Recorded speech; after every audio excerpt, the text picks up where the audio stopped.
We are very pleased to have you here at the Asia Pacific Regional Meeting on Decolonizing Education Financing. I am Leigh Santiago of the Asia South Pacific Association for Basic and Adult Education, or ASPBAE. I hope everybody's doing well. But before we get started, please note that we are recording this meeting and we are also live streaming on Facebook. We've got interpretation available, so you can just explore that button, that globe button at the bottom of your screen. You've got a few languages there and you can check if there's one available for you. And just for some housekeeping, we hope you can keep yourselves on mute if you're not speaking, just so we can go as smoothly as possible. And we'll also do our best together to keep on time. And we encourage you to use the chat box to introduce yourselves as we go along. We're very happy to have so many of you join us, so thank you so much. All right, so if you could just turn to the agenda now quickly and the objectives of this meeting. I hope you can share my screen if that's fine. Okay, great. As you hopefully know by now, this is our contribution to the ongoing conversation that we're having during the Global Action Week for Education. And what the objective of this meeting is, you could just move on to the next slide, is to look into the current scenario of education financing in the Asia-Pacific region to set the context and to share the challenges and recommendations in addressing the education financing gap. We also want to increase awareness of what decolonizing education financing means for us in the region and to put a spotlight on the calls to action for the Global Action Week for Education from various perspectives, from the youth, from National Education Coalition representatives, from civil society, and from the academe. Now, if you just move on to the next slide, please, Babs, thanks. So we'll start with the welcome remarks, and this will then be followed by 3 presentations, one on the overview of the education financing, then on the challenges and opportunities in decolonizing education financing, and another from the academics perspective. And then on the next slide, we'll then open the floor for questions and comments. So please take this time to voice your thoughts. We definitely aim to make this as engaging and as participatory as possible. And for that, we'll need your help. So please, colleagues, use the chat to engage with other participants and to share your comments, your thoughts, and your questions. And after that will be a 10-minute break. And our group photo and my colleague Sushmita will then take over for the following sessions on the sharing of the representatives of the National Education Coalition in Sri Lanka and civil society in Vanuatu, and the youth perspective, and then the closing remarks. So I hope everybody's ready and hope that's clear. We did send you the program and the concept note beforehand, so I hope you managed to read that. And we're very lucky to have with us today Mr. Roberto Guevara, to deliver the welcome remarks. He is the Associate Professor in International Development at the RMIT School of Global, Urban, and Social Studies. He is the former president of ASPBAE, so he's very close to ASPBAE's heart, and he currently serves as the Global Campaign for Education, or GCE, Board of Representative of the Asia Pacific, and as the president of the International Council of Adult Education. So Robbie, you have the floor. Thank you. Good morning, good afternoon, good evening. It depends on which time of day. It's approaching the late afternoon here. I am speaking to you from Melbourne, Australia. And so I'd like to bid my greetings. I've asked them to have, I've got a little set of slides to keep me focused on the time. And so I'd like first to welcome you all on behalf of the Global Campaign for Education and my colleague on the board, Ram Gaire from Nepal. I think will do the closing. I am doing the opening today, and again, this is part of a series of global events that's focusing on the topic of investing in a just world, decolonizing education financing now. What I'd like to be able to set, there are just 3 slides that I'd like to focus your attention at the start with, aside from welcoming you, is actually challenging you. And so the first slide, I'd like to begin to focus where I am actually located in terms of, and I can see my colleague from Australia, Dorothy Liccardi, is here, is to acknowledge country. My university acknowledges the Wurundjeri people of the Kulin Nations as the traditional owners of the unceded land on which the university stands. For us, this is part of this decolonizing process to be able to acknowledge, again, as a migrant here in Australia, that there has been a long history, a long colonial history that continues. And if you could push the next forward button, is we're at the stage in our history here in Australia that a statement from our indigenous people, the Uluru Statement from the Heart, agreed by 250 Aboriginal and Torres Strait Islander delegates in 2017, was an invitation to the Australian people to create a better future for the nation's First Peoples, recognizing that they have been here much longer through key constitutional reforms, because they are not particularly recognized in Australia's constitution. And so this process of decolonizing is not something that happens as an academic piece alone. This process of decolonizing happens to us. And so where we are at the moment, and if you could put the next image on, is we're actually going into a very challenging and very important time in our own history here in Australia. That in 2023, towards the end of the year, Australians will have a say in a referendum whether to change the constitution to recognize First Peoples of Australia by establishing an Aboriginal and Torres Strait Islander voice.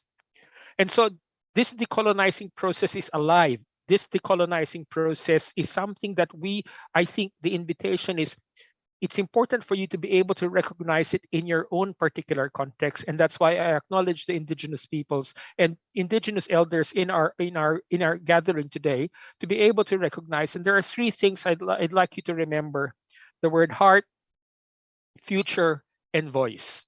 Okay. Now, if you go to the next slide, GAWE is now 20 years. Now, some of you might have been from the very first GAWE. Okay, so the Global Action Week is one of the most important advocacy and campaign events of the education movement and the global campaign for education. And so for 20 years, we've been having this annual event, okay, an opportunity to be able to highlight one area of the global education agenda and to mobilize change at the local level with the support of the education campaigners and millions of members of the public worldwide. And so for those who might recall, the first few GAWEs was all about the big story, the big read, okay, the big lesson, okay? And then it shifted around the big issues. So the big issues around, every child needs a teacher, send my friend to school, issues on disability, and issues most recently on education in emergencies. This year, we also have a very big issue. And if we take it to the next slide, please. And the big issue we're looking at this year is really the fight for education financing. This has been historically and will always be at the heart of the campaign, of the Global Campaign for Education and our members. The focus on decolonizing, and as I said, the three words I'd like to be able to remember is heart, voice, and future. Okay, so at the heart of all of our campaigns, we see the interconnectedness of the issue of financing as it relates to, okay, who are involved in this process. So decolonizing financing isn't just an invitation, but it's a demand for a change in the power dynamics between national governments and international donors, lenders, and financial institutions, making sure that the governments, in consultation with their citizens, are in the driving seat to shaping education reform. Being in the driver's seat means the voices of our citizens, the voices of our communities, and the voices of our members are heard. Okay, voices to contribute to change towards achieving SDG 4, an inclusive and equitable quality education and promote lifelong learning for all. It is not just their future, it is our shared future. And as the call mentions, it is about a just, equitable, and peaceful world. And so with that, I hope that the next few talks will give you a bit more to not just inform you, but inspire you to be able to recognize that the decolonizing process is something that doesn't happen to us. It's something that we actually actively contribute to. So I welcome you. 20 years to celebrate. And again, a lot of things to be able to learn, but a future that we can shape together. Thank you very much. Maraming salamat. Thanks. the technical team, and I'll be here for the next hour to join you. And then Ram will be able to synthesize at the end of the session. Thank you. Maraming salamat, Mr. Robbie. Thank you very much. I hope we can give him a warm round of applause together. I don't really think there's much to be said. That was an excellent start to our meeting. Thank you, as always, for articulately explaining how GAWE came to be, how it is at the heart of GCE, and how it amplifies civil society voices, and how it tackles all the big issues, and we should be looking towards our own shared future. So thank you so much, Mr. Robbie. Now, moving along, we'd now like to call on Rene Raya to give us the current scenario of education financing in the region. He is currently ASPBAE's lead policy analyst, steering the network's research, capacity building, and policy work. He has been engaged in education advocacy work at national and international levels for over 2 decades. So before joining ASPBAE, he has been very active and has been involved in various development work as a community organizer, as a peace activist, and as a poverty monitoring specialist. Derek, you have the floor. Thank you, Lei, and good day to everyone. I have a few slides here to walk you through the context of decolonization in education financing in the Asia Pacific region, in our region. You know that Asia Pacific is the largest area, global region in the world. If we go to the next slide, to tell you more about the Asia Pacific, we have the biggest population, 60% of the world's total. And I should acknowledge here, as Robbie mentioned, that we are a diverse peoples. And in that diversity, we have such a rich culture. And this is something which I did not include here, but should be emphasized in describing the context of the region. We have the largest land mass sitting on the world's largest oceans. And of course, we have the big ocean states in the Pacific.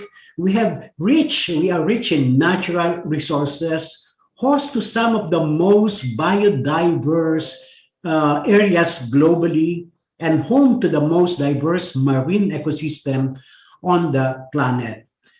We have been the most dynamic economic region and the fastest growing economic region over the past 4 decades, and that is since the 1980s. And Asia Pacific also dominates most of the global competitive exams. For example, PISA, we're ranking in the first, fifth in this global competitive exam, even if most of us do not believe in this kind of assessment. And some of the world's happiest people, yes, Filipinos including, and many of our Asian and Pacific peoples are some of the happiest people in the world. Yeah, but yes, if we go to the next slide. But the region also confronts huge development and education challenges. Asia Pacific hosts half of the world's poorest people. The latest count, 1.14 billion people in poverty, increased over the last 3 years because of the pandemic. But even before the pandemic, many countries, many areas are having this huge problem of poverty. It is a region with extreme inequality. The richest 1% holds almost 25% of its wealth, and Asia's billionaires increased their wealth by $1.8 trillion since the pandemic in March 2020. Inequality actually has widened and worsened in the last 3 years as referring to the Gini coefficient, which increased by 8%. It is also the worst performing region in public services. So we are the least spender in education, and we have very low budget shares in health and social protection. It is the most disaster-prone region in the world. Yes, and we have to cope with that situation. Nearly 45% of natural disasters occur in the region. Over 75% affected population live in this region. And the region hosts some of the most climate vulnerable countries and territories in the event of climate change, global warming. Some of our countries, states, territories will be the first one that will disappear from the face of the world. Yeah, and in terms of education, we face continuing serious challenges in the education system. Asia Pacific hosts the biggest concentration of youth and adult illiterates. It is home to a large number of increasing out of school, huge gender disparities, and it's not only in South Asia, even in the Pacific and in Southeast Asia. We have with some of the most privatized education system in the world, no? And during COVID, we sustained the longest school closure under COVID-19. And yes, our region is home to 45% of the world's jobless youth. So indeed, our region, Asia Pacific, is really a region of extreme divides. On the one hand, you see the positive attributes, but on the other hand, we face these huge and serious challenges in our societies and in the education system. Now, COVID came. In the last 3 years, in the next slide, and it has massive economic and social impact for our region, for our people. I won't go to this in detail, just to mention that the global economy contracted 4.3% in 2020, and Asia Pacific countries, most countries in the Asia Pacific region experienced really sharp economic downturn during the last 3 years. Okay, and these multiple crises have really devastating impact on developing Asia Pacific. Maybe not only developing Asia Pacific, but the entire Asia Pacific, including the OECD countries of the richer countries in our region. Okay, so going through the next slide, these are some of the countries that really sustained a deep fall in their respective economies, the Philippines including at 9.6% negative growth in 2020. And you can see here, and that will be discussed later by colleagues from Sri Lanka and also from Vanuatu, Fiji, a Pacific, one of the Pacific islands, really sustained a major setback because they are largely dependent on tourism for their economic development, and much also of the other countries in the Pacific and in the Asian region. Okay, so what happened after 2020? Recovery, yes, but it has been slow and reluctant in most developing countries. This is because they confront the issues of debt servicing that is taking much of the resources that could have been used for getting back and really recovering from the multiple crises. We have high inflation and currency fall. So these multiple crises devastated developing economies. But worse than that, it created a new way. We are vulnerable. We have become more vulnerable to recolonization of our society, of our economy, and of our education and financing. And so when we fall during the pandemic, during the crisis, we even get beatings from supposed to be our friends from external areas. Okay, and going now to the next slide, and I will breeze through because this will be discussed by the next speakers. Yes, we have been the least spender in education. Next slide, and much of our resources is being taken away to pay our mounting debt, which has reached historic high levels. And yes, next. And we should be raising resources, but what is happening now is there's a global race, including in our region, to the bottom for corporate income taxes, and that's supposed to be, one major source for building our resources for public services, for education, health, and social protection. But it has been going down over the past years. Yes? And this is also an eloquent presentation of that situation. The pandemic have actually provided opportunities for greater foreign hold in our respective economies of the developing countries. Next. And yeah, this presents to you that we are one of the areas, many countries in the region are not raising enough revenues in relation to the size of the economy. It has actually been falling down over the past decade or several years. Next. And yeah, what other sources of income revenues can we use for our education and public services, ODA, but it has become stagnant. It has actually gone down in education in the last several years. And so, just to summarize, the budget pie for education is really too small, and debt servicing takes away a significant portion, and we are not raising enough revenues and nothing much coming from external assistance from ODA.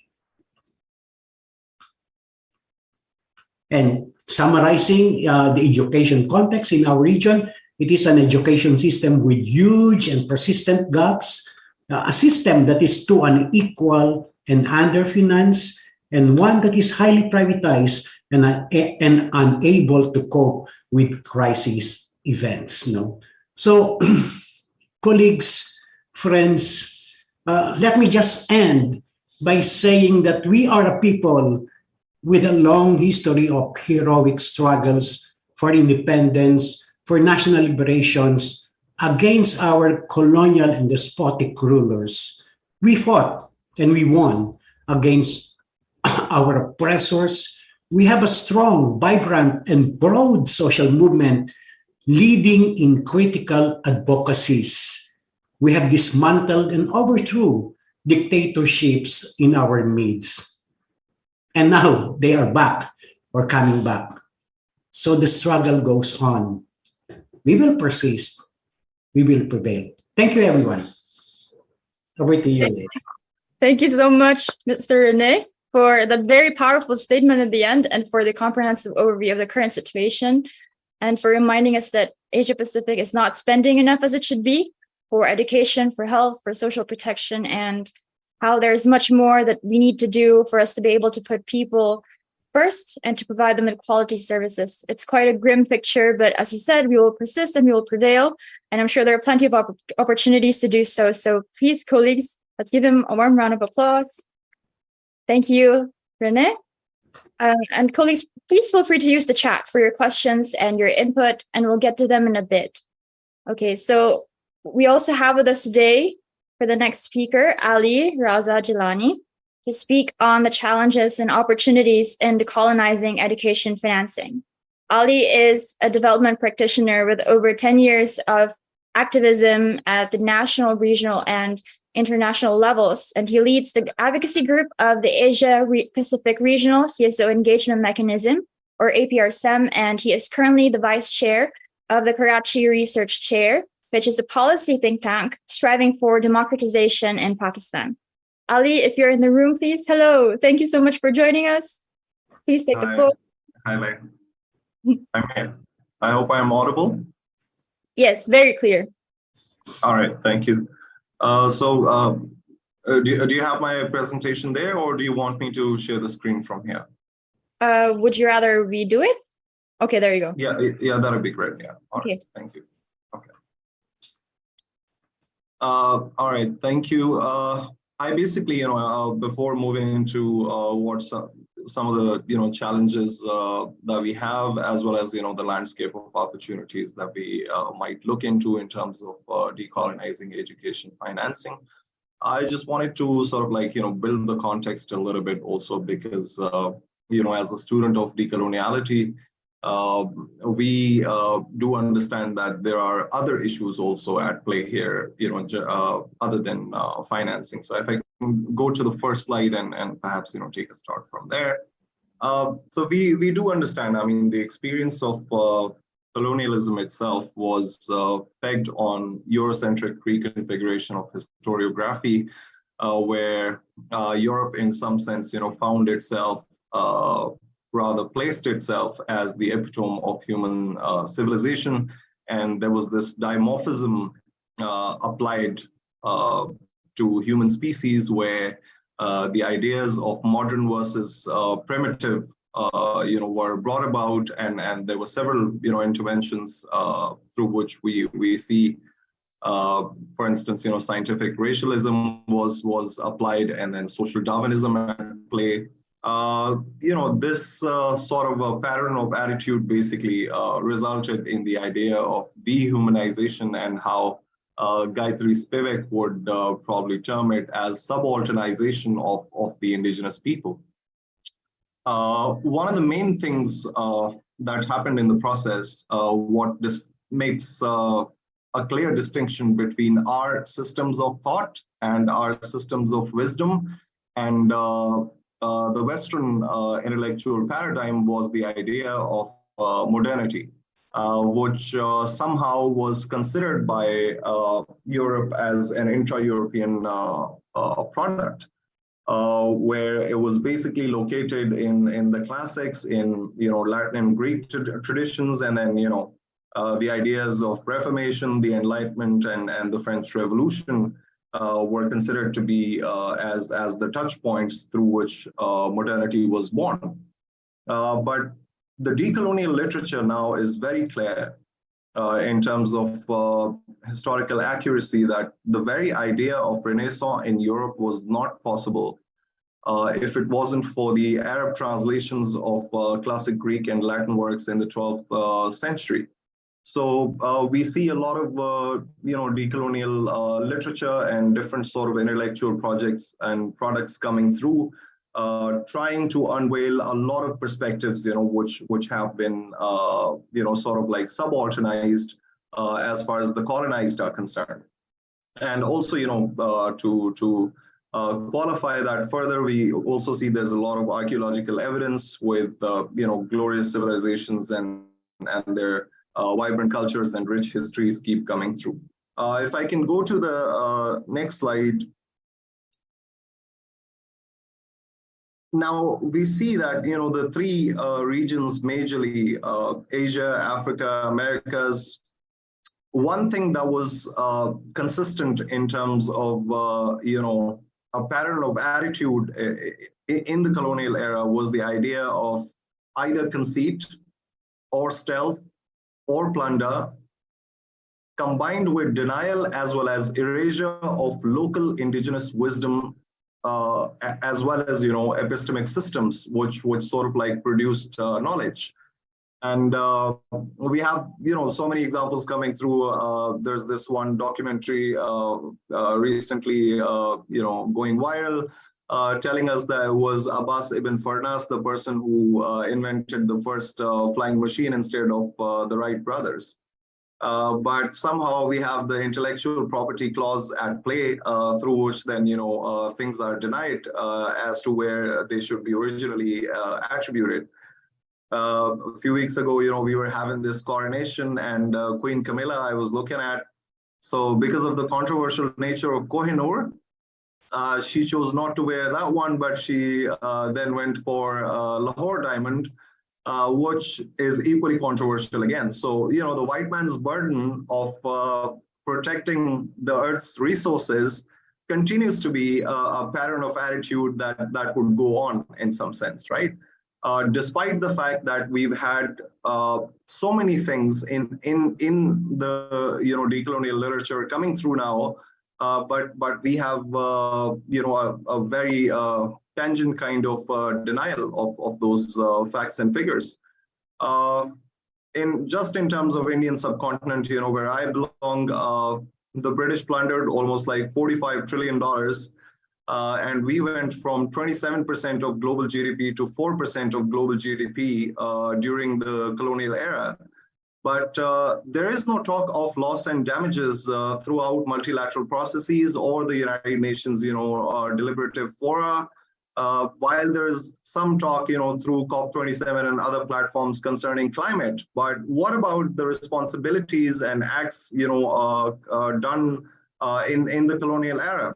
So perhaps, one of the things I was thinking through while making this presentation was the idea of having preferential educational corridors where the colonial masters could, prioritize their ex-colonies to have, some of the kids coming from there on preferential basis to be better educated, through the Western system and so on and so forth.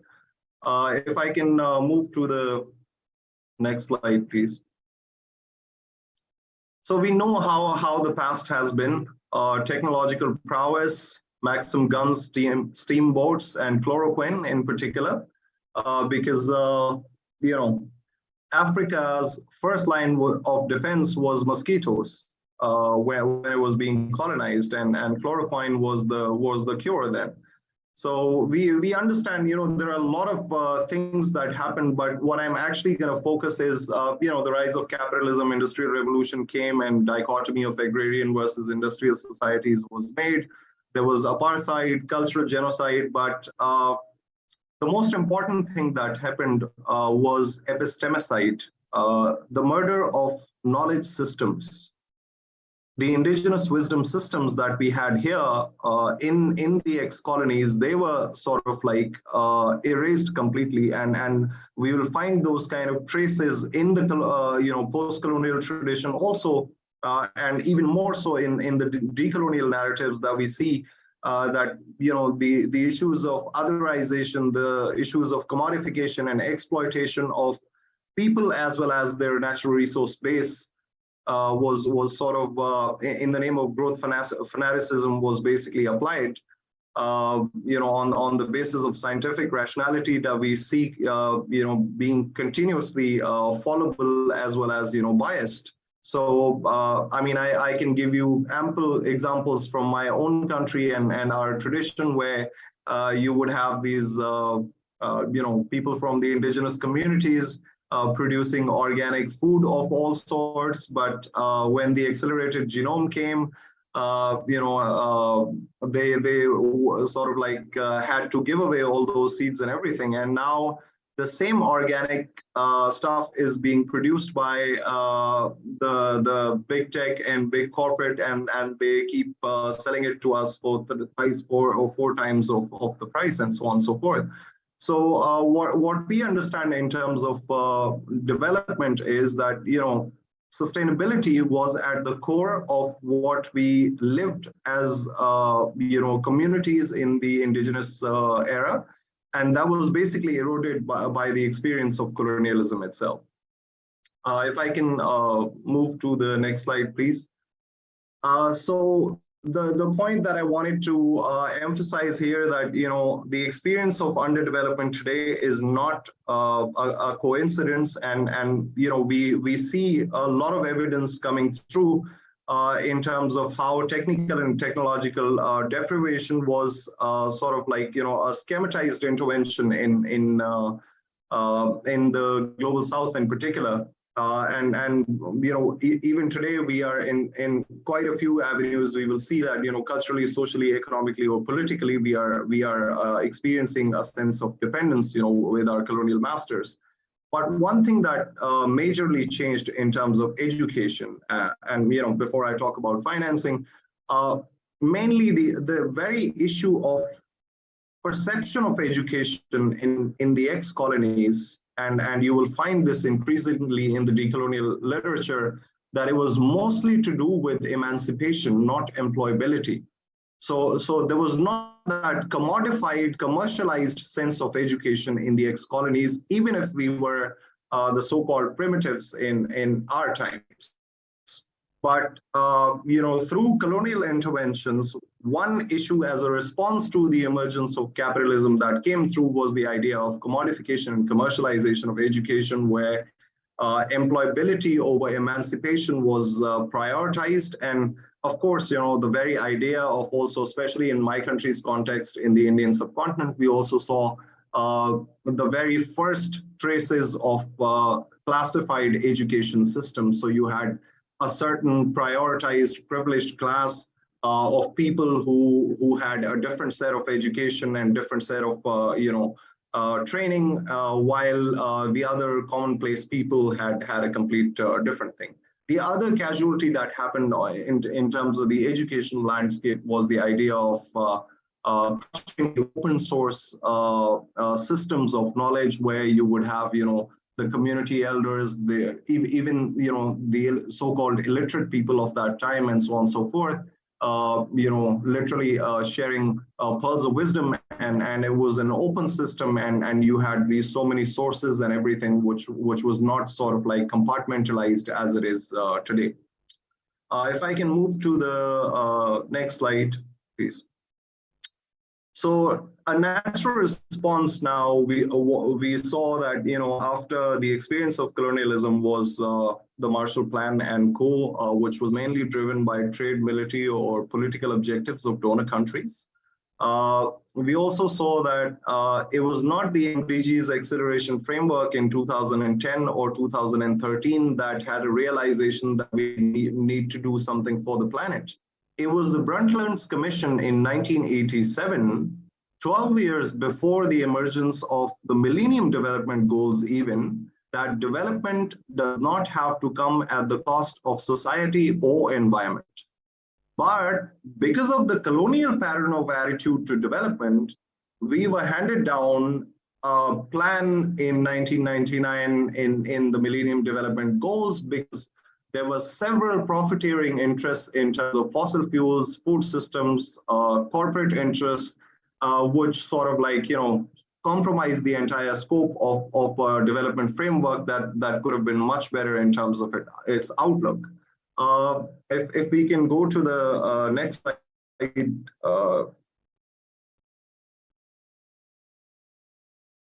Now the question is, we understand that MDGs were a failure in terms of ambition, imagination, scale, as well as, action. And I've listed some of the issues that we had: siloed approach, leaving the most marginalized behind, averages and proportionate, sort of framework. But we see that the current framework, the Sustainable Development Goals, having addressed the earlier challenges that it was consultative, it did focus on everyone, not just developing countries. It's not proportionate. It tries to, at least, in the rhetoric, tries to cover the most marginalized. But we do see that there are several issues still here, and the same colonial pattern, continues. For instance, the issues of dignity and rights are still not, in central primacy as far as the SDGs are concerned. Inequalities, you may have a dedicated goal on those, but there's no substantiated action on that. Geopolitical shifts have been ignored. Integration mechanisms with other human rights frameworks are ignored. We have a very diluted follow-up and review mechanism. We have, no robust accountability mechanisms in the SDGs. So the question is, as far as the 5 Ps are concerned, I just wanted to say that there are quite a few people, perspectives, because we're talking about decoloniality here, priorities, because we are living perhaps, some of the most difficult crises of our lifetime. Peace and the planet are being left behind by the Agenda 2030 and today's development frameworks also.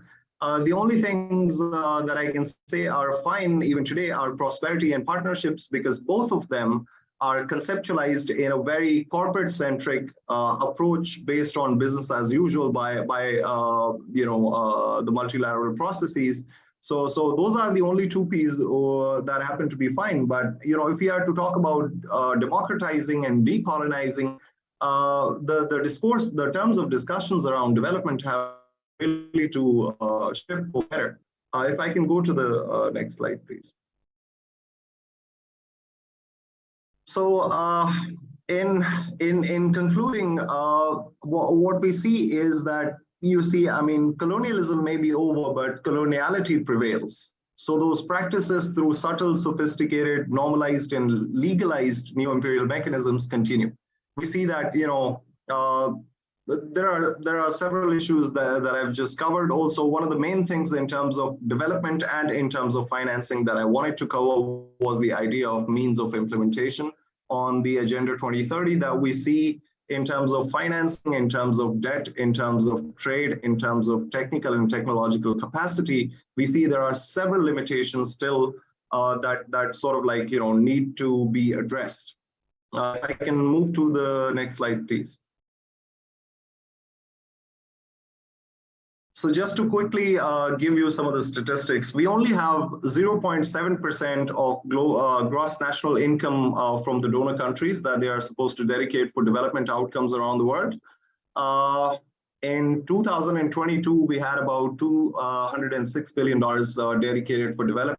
As a matter of fact, it's not even half of the 0.7% of GNI that the donor countries were able to allocate. The other issue here is that, it's not without any sort of subtle ulterior motives attached to that sort of a financing. So you will always find trade, military, political objectives tied to ODA financing, which is another issue then. Along with this financing, you will also see that there are large sums of money in debt relief, private sector instruments, or in donor refugee costs.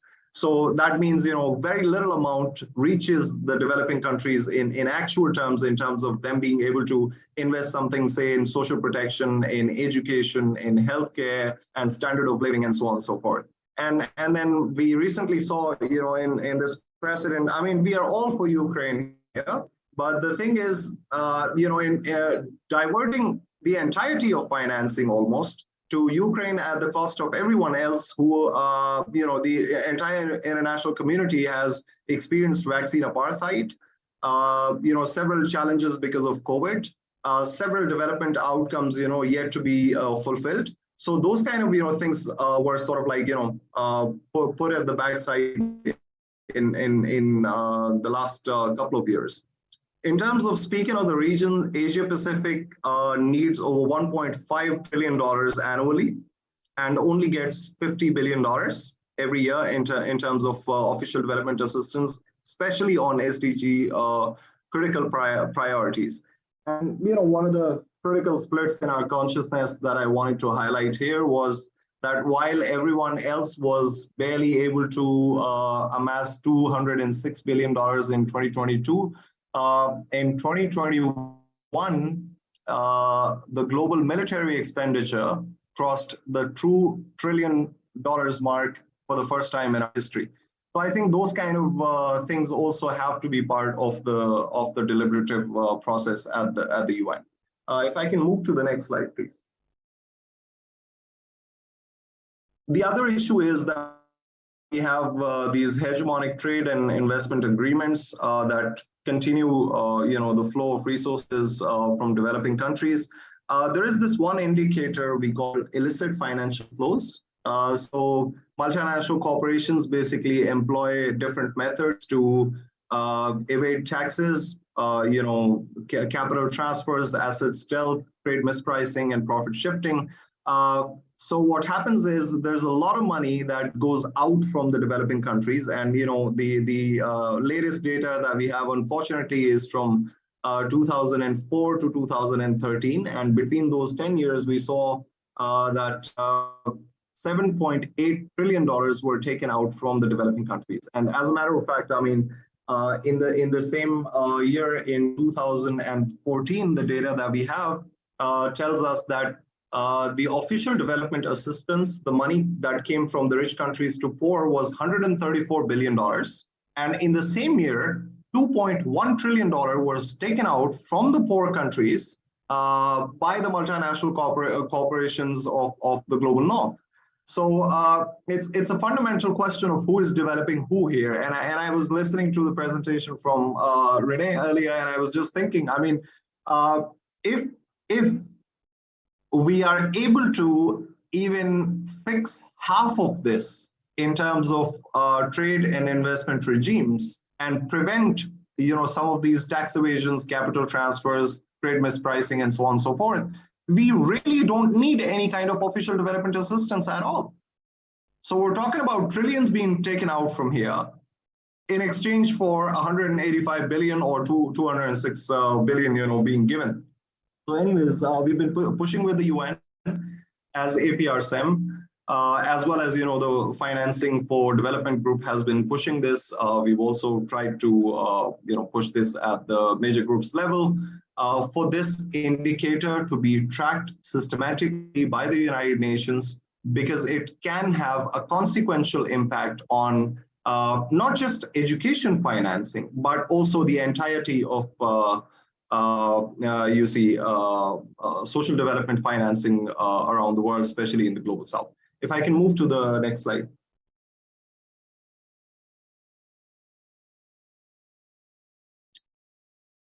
Yeah, so this is basically concerning the trade-related intellectual property stipulations that I was talking about earlier. Also, we've faced several issues while the world was looking towards a single dose of vaccine. The WTO mechanism did not award the TRIPS waiver. This was just a precedent that I wanted to highlight, that these are some of the critical splits in our consciousness as to whether even challenges like COVID, as big as COVID, barely sort of are able to move the thought leadership at the multilateral process. And I think that is where decoloniality has to happen as a fix. If I can move to the next slide, please. Okay, so we understand that, these trade rules, that's the biggest issue as far as, if there has to be a decolonial emphasis in terms of social development in general and education financing in particular, it has to be on fixing these trade regimes.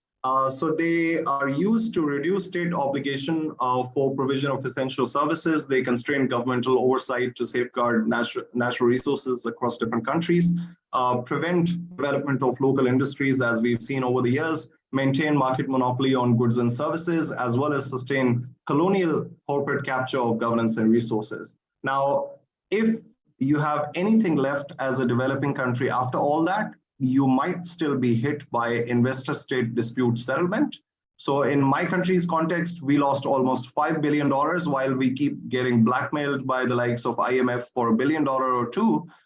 We were hit by a slap fine of $5 billion by a multinational corporation a few years ago, through one manipulative trade rule. If I can move to the next slide. And of course, those kind of situations leave no fiscal space for developing countries for education financing or anything for that matter.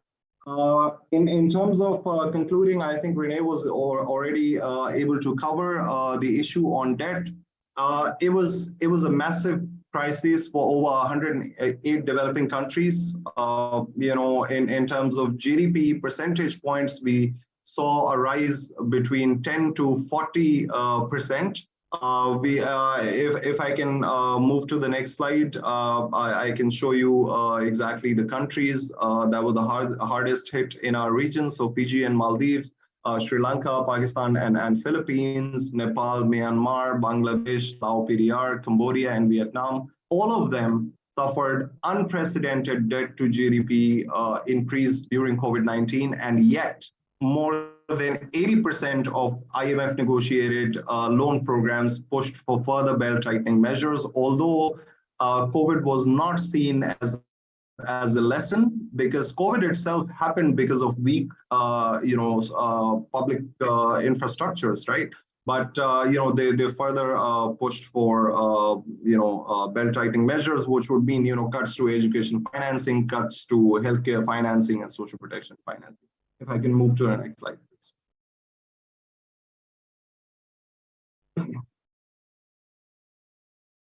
Okay, if I can just go to the last slide so I can just conclude it.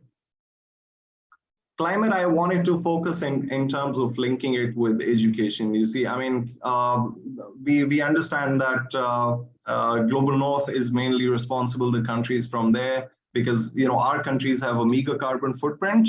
But we are at the worst receiving end of consequences of climate change. So there has to be a lot of work done in terms of not just education around climate change, but also the idea of technology transfer, which has a lot to do with education again.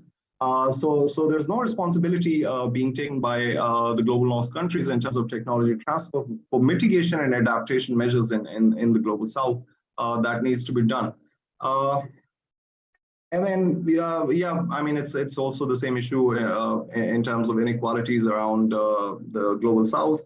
If I can move to the next slide, where you have, that continued pattern of resource grabbing that continues to happen even today. So we are experiencing all of that. In conclusion, I would say that we cannot deal with this issue of coloniality in isolation. It has to be done systematically, weaving different intersectionalities in terms of thematic focus, as well as trying to align with different campaigns. Just like, for instance, we're talking about education financing here today. Perhaps we would rather link with somebody who is working on social development in general then, and so on and so forth. So it was an absolute pleasure to be part of this process here today. And I think it's high time that we started having these discursive patterns in this region. So I see this as a commendable effort by yourself. So thank you very much for having me. Thank you so much, Ali, and thank you for the strong points that you made. You touched on a lot of points. So not only on education, but also on health and climate, particularly, and emphasizing that colonization has happened and is happening in many different ways. How we in the Asia Pacific have endured a very long and very painful history of colonial rule, and how the lines between the privileged and the underprivileged were also a result of coloniality, and how we're losing a lot of money due to debt and due to tax havens, and how international financial institutions also play a massive role in pushing for loans and pushing for debt servicing. And thank you so much, Ali. And I hope you can stay on to answer a few questions at the end, if that's okay. Thank you. And we'd now like to call on Ms. Flora, who is the former president of ENIT Philippines, where she currently sits as the member of the National Executive Board. She is a longtime faculty of the Polytechnic University of the Philippines, or PUP, and she is an honorary chairperson of Teachers, Inc. She has also been active in social movements for over 4 decades in gender equality and human rights movement, trade union organizing, and teachers' rights and welfare, among many others. Ms. Flora, welcome. You have the floor.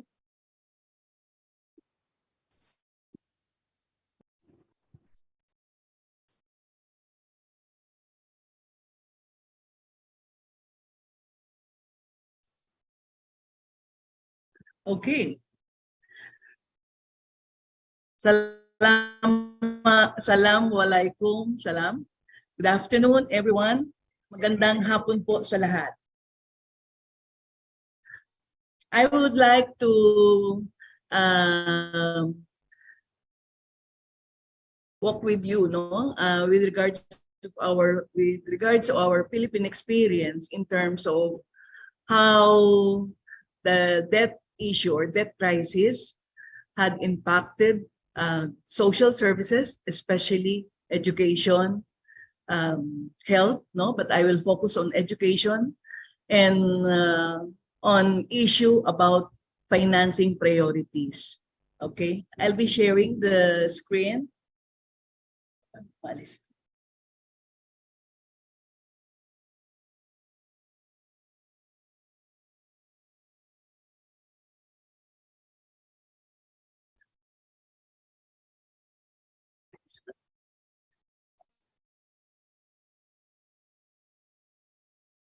Okay.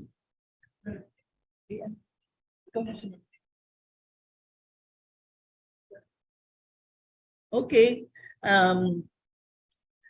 We have been discussing about debt issue, Now, with regards to the Philippine government, we have an outstanding debt that stood at 644 trillion pesos as of end November 2022.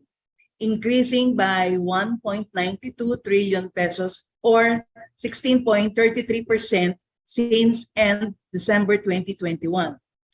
And then the domestic debt amounted to 9.4 43 trillion, while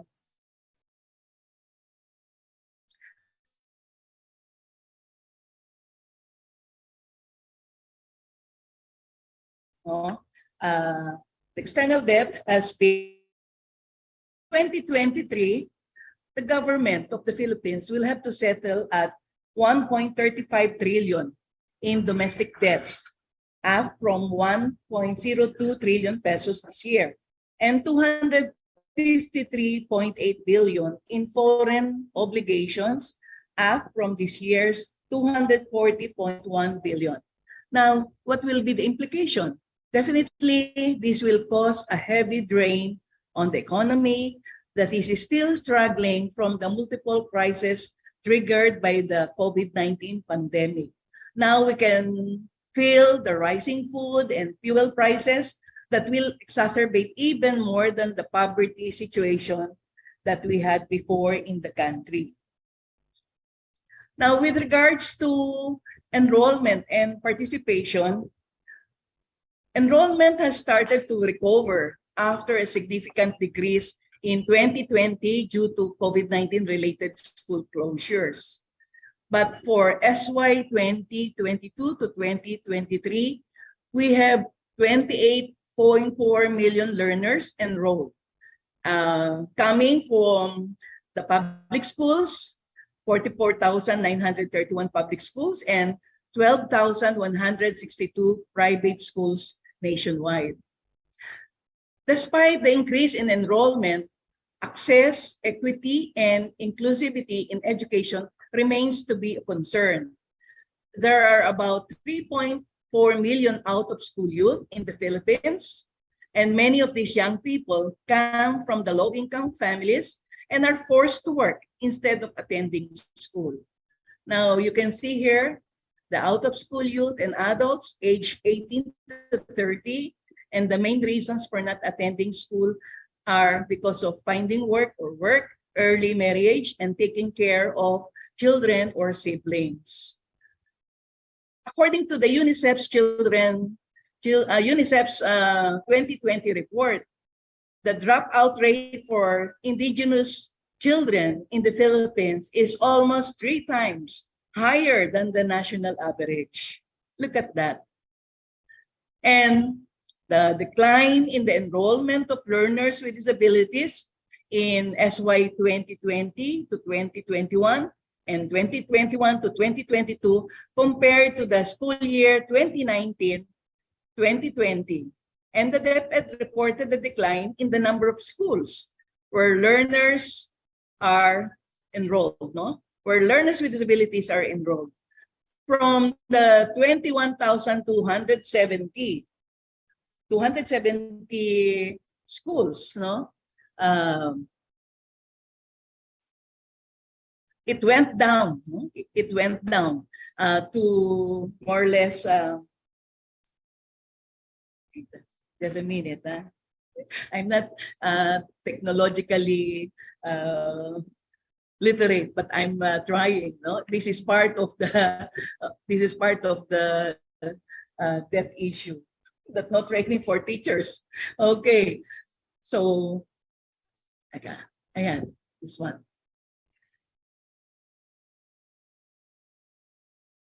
That's not it.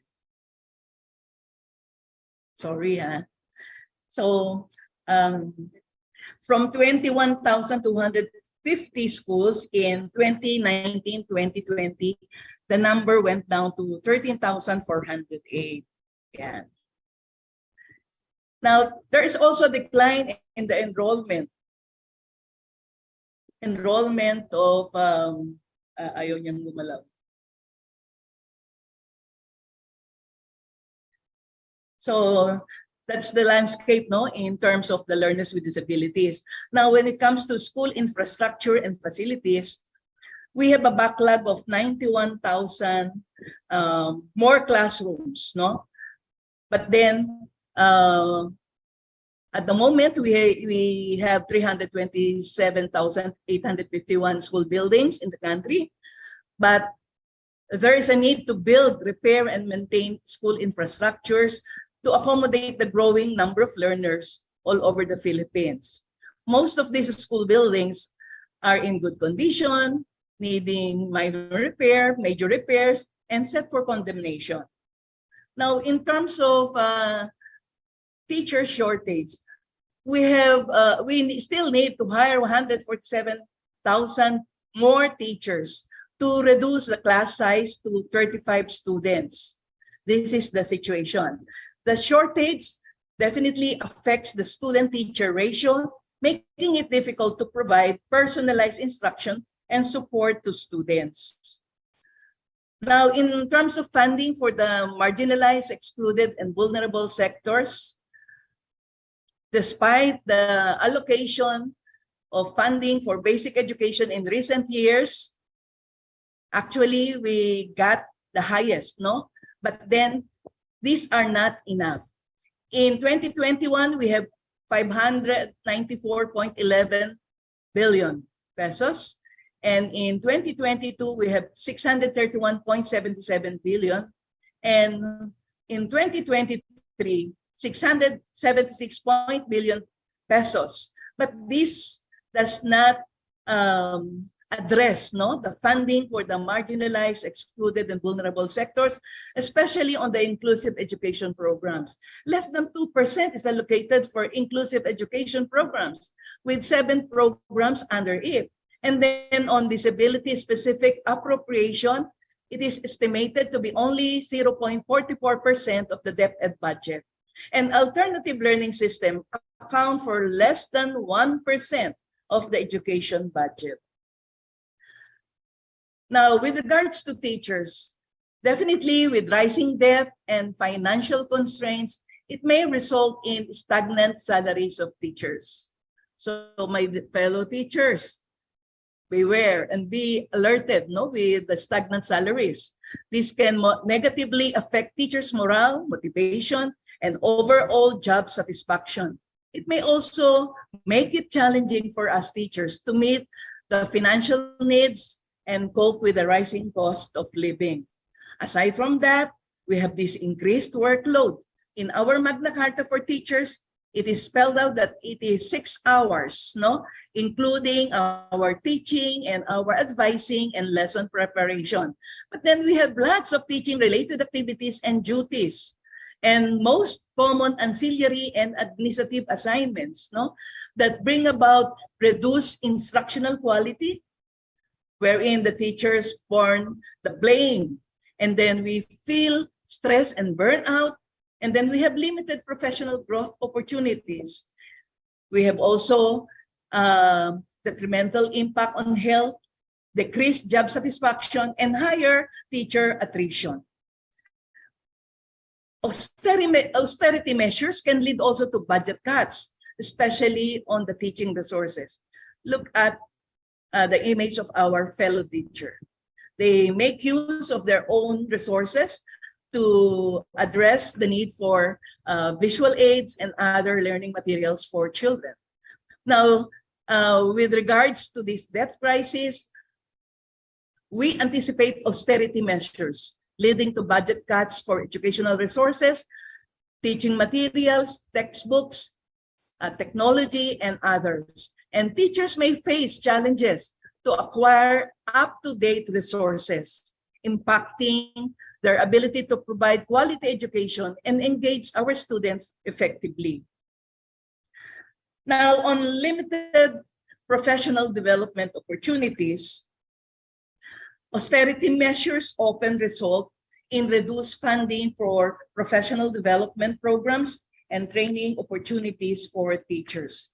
So, in effect, with regards to this limited professional development, teachers seek or coordinate with other organizations just to be able to access training and training opportunities and programs for their own professional development. Or sometimes they get from their own pockets to be able to attend to professional development opportunities. And then we have this reduced support systems. Austerity measures may result in reduced support systems for teachers, such as mentoring programs, teacher support networks, or counseling services. I'd just like to share with you, definitely, it is crucial really to bridge the gap between the initial teacher education, no, in the pre-service education and the reality of teaching in schools as a step to support teachers, the new teachers, no, to develop their newly acquired competence. And schools must be given resources to induct new teachers, but this does not happen. So in terms of what shall we do as part of the academe? How do we decolonize education systems and to push for the constructing colonial ideologies and structures in financing? So first, we are advocates of Paulo Freire's pedagogy of the oppressed. So first, in terms of critical pedagogy, teachers can adopt a critical pedagogy approach that encourages critical thinking, questioning, and challenging of dominant narratives and structures by engaging students in critical discussions, encouraging diverse perspectives, and examining the historical and social context of knowledge. Teachers can help students develop a deeper understanding of colonial legacies and their impact. As Paulo Freire said, education either functions as an instrument that is used to facilitate the integration of the younger generation into the logic of the present system and bring about conformity to it, or it becomes the practice of freedom, the means by which men and women deal critically and creatively with reality and discover how to participate in the transformation of their world. So as teachers, we need to be critical and we need to adopt the critical pedagogy in sharing with our students, no, especially on the 21st century skills, no, that in order to deconstruct this colonial character of our education system, we need to promote awareness among stakeholders, especially on our learners. And then on inclusive curriculum and culturally responsive teaching, teachers can diversify the curriculum by including the voices, experiences, and contributions from the marginalized groups. This includes incorporating literature, history, and other subjects that reflect a broader range of cultures, identities, and perspective. By doing so, teachers can challenge the colonial biases present in our traditional curricula. And we need to be mindful that curriculum is an important aspect of decolonization. We teachers need to consider whose knowledge and ways of knowing are given priority. Decolonized education is rooted in the connections to place. Place-biased education empowers students and helps restore cultural knowledge. Part of the process of decolonizing education is establishing links to the community. Education should not occur in vacuum. And these links are essential for contextualizing knowledge, deepening understanding, encouraging community involvement, and reconnecting our students with the vital support system.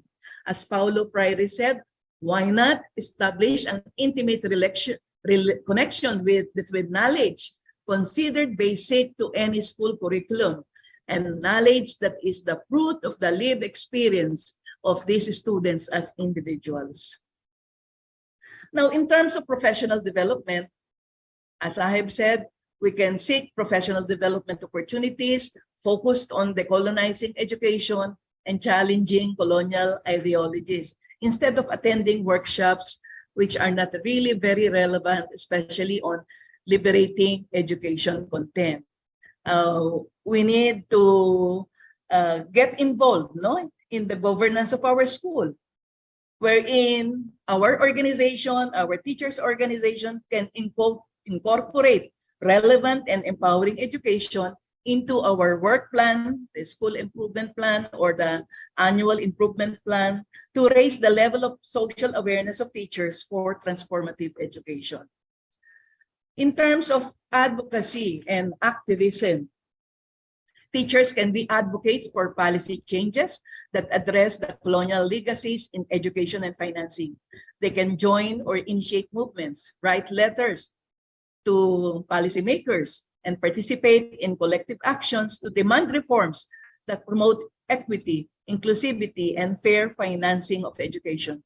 In the Philippines, we have been active, no? The teacher sector and other stakeholders in education are really very active in advocating for more financing or investments on public education. So probably we can share later how we can work together in terms of sharing our learnings, no, in this advocacy. Now, if the structure does not permit dialogue, the structure must be changed. That's Paulo Freire. And then with teaching critical media literacy, teachers can help students develop critical media literacy skills to analyze and deconstruct colonial legacies or ideologies present in media representations, examining the power dynamics, the stereotypes, biases, that are perpetuated in various media forms. Students can become more discerning consumers and creators of media. It is also important to confront the power relations within these institutions, like who is in control of knowledge, what is their role, how did they gain this role, and what maintains their power. Through dialogue, the teacher of the students and the students of the teacher cease to exist, and a new term emerges: teacher-student with students-teachers. Okay, so it's not the teacher alone that give knowledge to the students, but that the teachers themselves are also learners from their students. Now, advocating for equitable financing. Teachers can advocate for equitable financing of education by participating in discussions, initiatives that address funding gaps and resource disparities. We can join teacher organizations, collaborate with other stakeholders, and engage in advocacy efforts to demand fair and adequate financing for schools and educational resources. We are rich in this kind of advocacy where we coordinate and collaborate with other stakeholders for a more equitable financing of education and other social services. And the last one, we need to organize, don't panic. We need to strengthen, empower our teachers, unions, and organizations to advocate for transformative education. Teachers, unions, and organizations can become powerful advocates, not only for teachers' economic well-being, but for driving positive change in educational policies, practices, and outcomes. Teachers' unions, organizations should align their vision and mission with the principle of transformative education and social justice. So don't panic, get organized, get involved. Now, a challenge to everyone. Let us support the GCE call. Increase of budget must focus on the population that have been historically excluded. Education financing must have a political direction. It's not only increasing investments, but the investments on education should be geared for a liberating education and inclusive and quality education. It should be liberative. It should be empowering, no? So that education does not change the world. Education changes people, and we people change the world. Thank you very much from INET Philippines. Yay! Maraming salamat, Ms. Flora. Thank you so much for highlighting the important role that teachers play in decolonizing education systems, including the curricula, and the role that they can play in advocating for transformative education that equips learners with the necessary skills and knowledge to flourish in today's world, and for sharing the challenges faced by teachers. Thank you so much, Ms. Flora. I would like to open the floor now to questions and comments. I think we've got a few in the chat. I hope our speakers can stay on to answer any of the responses that we've got in the chat. So, yes, I see a hand there, I think. Please go ahead, Mr. Kazi. If you'd like to speak, go ahead. Well, I'm Principal Kazi Farooq Ahmed. Can you hear me? Yes, very clear. Well, actually, the presentations today were excellent and not only innovative, something very new. I'm a retired teacher. I have experiences of few decades. I just taught from elementary to university level education. But I would say today's program is unique and excellent. I like it very much. I have a few points. Number one, you know, the last speaker, she was telling about teachers. And since I also belong to teachers union for long, the major problem with the teachers lie either they are not conscious of their own status or their own practical needs, or they are concerned only with themselves, not with quality of education, not with how to engage the students or the community in educational development. My experience in the context of the COVID-19 in our environment, I observed that in the USA or in Europe, we found that trauma faced by students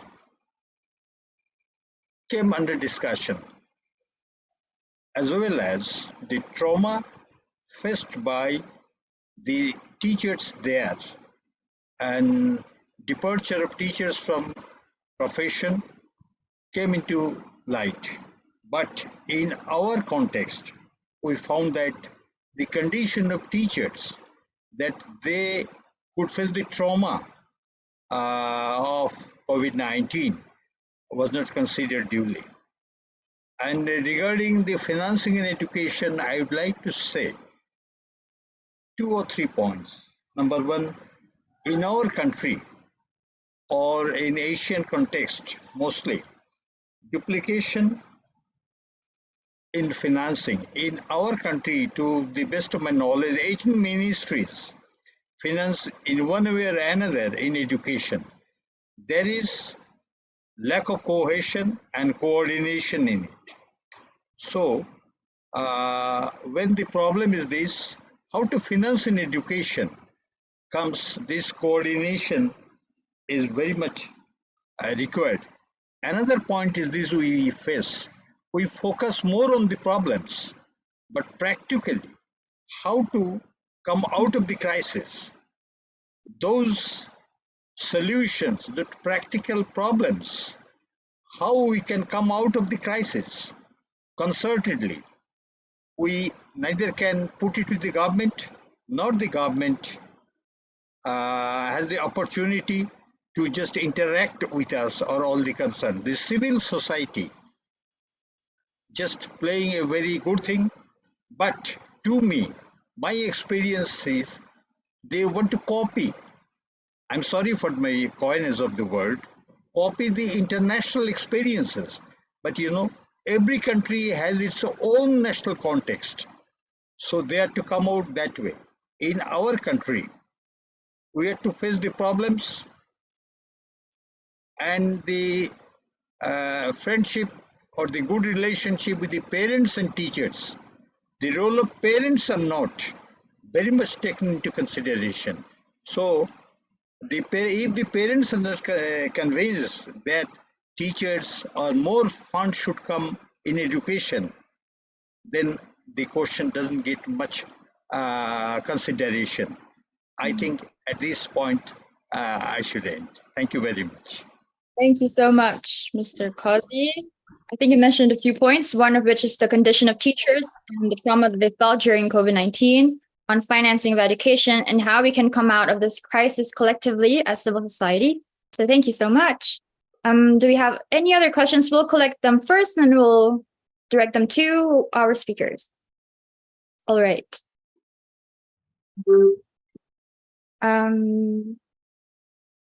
Mr. Kita.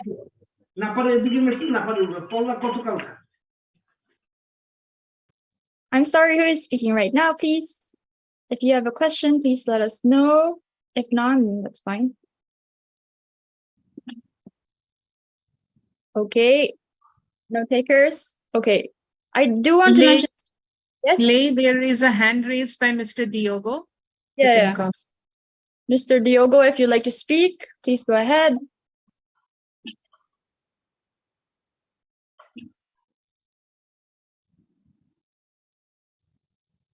Okay. Hello.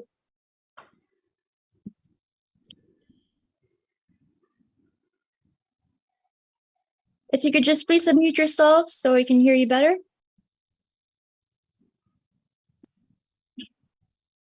Alô? Hello, yes. Não sei se consegue me ouvir. I'm not too sure if you can hear me. We can hear you Can now. you all hear me? Yes. Ok, tá bom.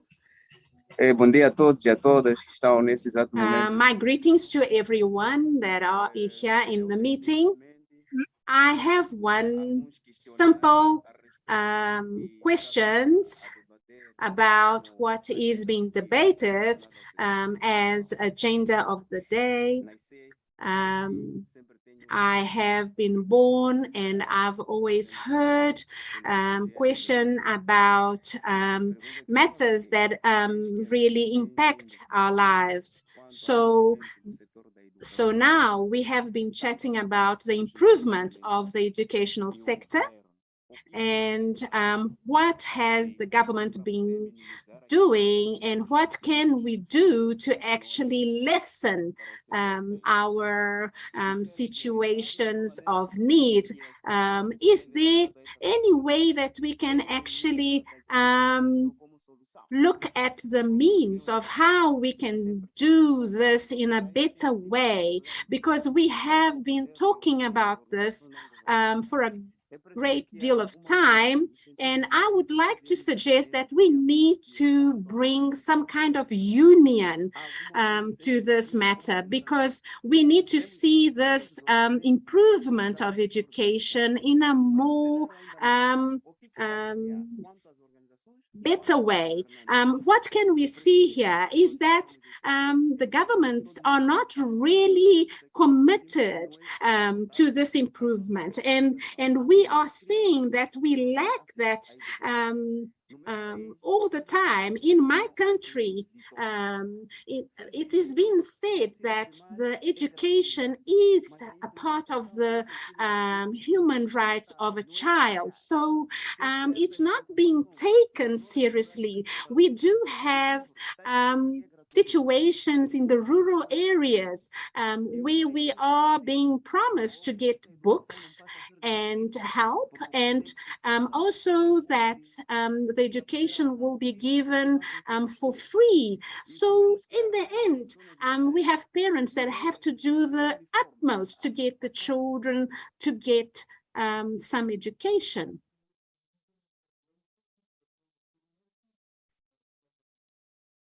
setor da educação e não está sendo executado na sua And also it's not being executed in the best way. So what can we expect as an improved education? Estado, cada nação tenta pegar aquilo que We are hoping that all countries that are going through the same situation can take some action now. And this is why I bring this concern. And we would like to bring this really to the table, to be debated, and that all children in all areas, in all countries can have access to education.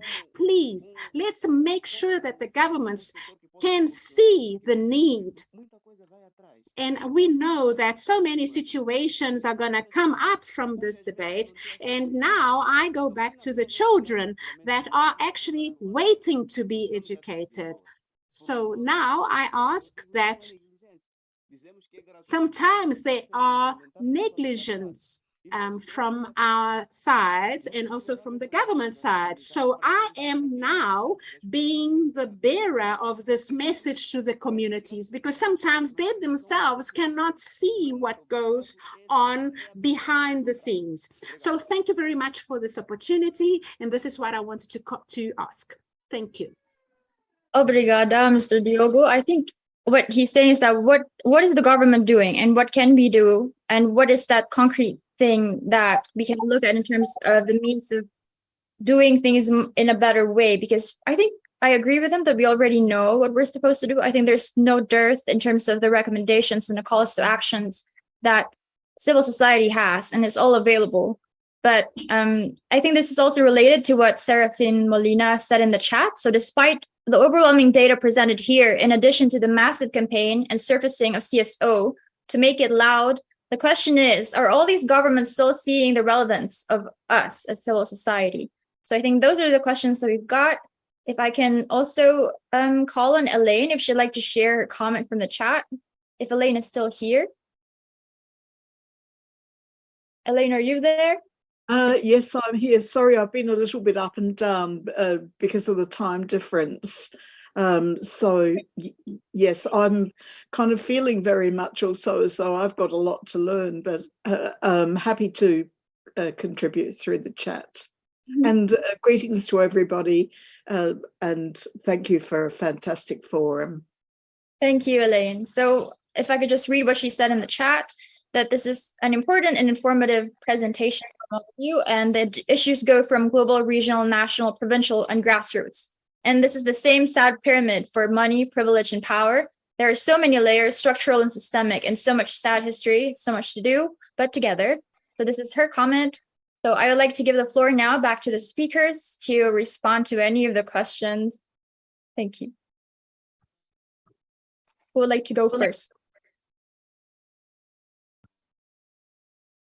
May I take the floor, please? Yes, please. Okay. So with regards to the first statements told by Kwasi, there are lots of issues really that resulted due to the COVID-19 pandemic, especially on the psychosocial issues, that affected the teachers, not only the teachers, but as well as the learners and parents, and the society as a whole. But then with regards to teachers, not all really have been engaged in the new forms of learning modalities. And they need really to undergo training, especially on how to deliver education quality or education to our learners through various learning modes. That's one, especially on technology.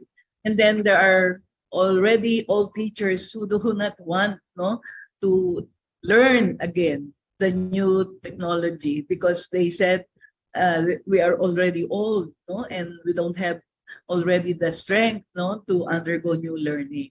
That's one. But then we are forced to engage in the new learning modalities with the use of modular, no, so many modules to be corrected and then to be returned to parents, vice versa. Teachers also engage in online technology, but then they have issues, no, that brought the stressful situations, no, where they are in.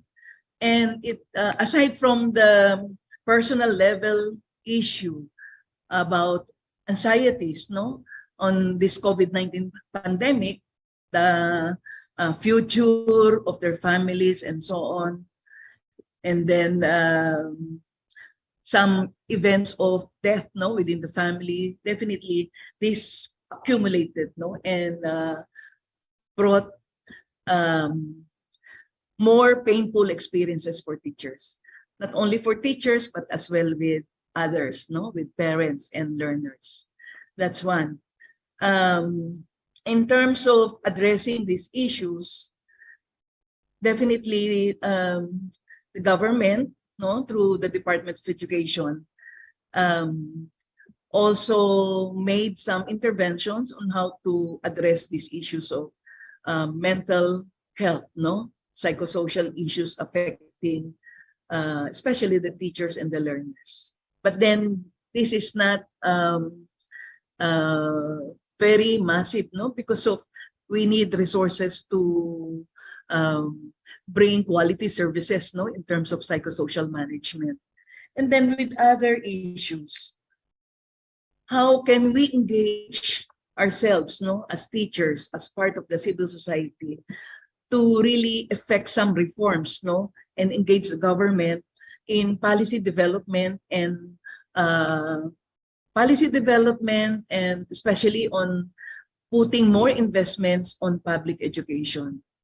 As per experience in the Philippines, we build alliances, no, or stakeholders partnerships to address issues on education.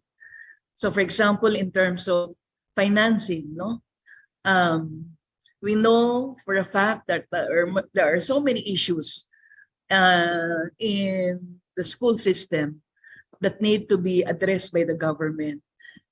The civil society organization, especially with ENET networks and other partners, no, in the Social Watch Philippines, we engage ourselves, collaborating with one another, focusing on education, on health and protection, and other relevant services that people need.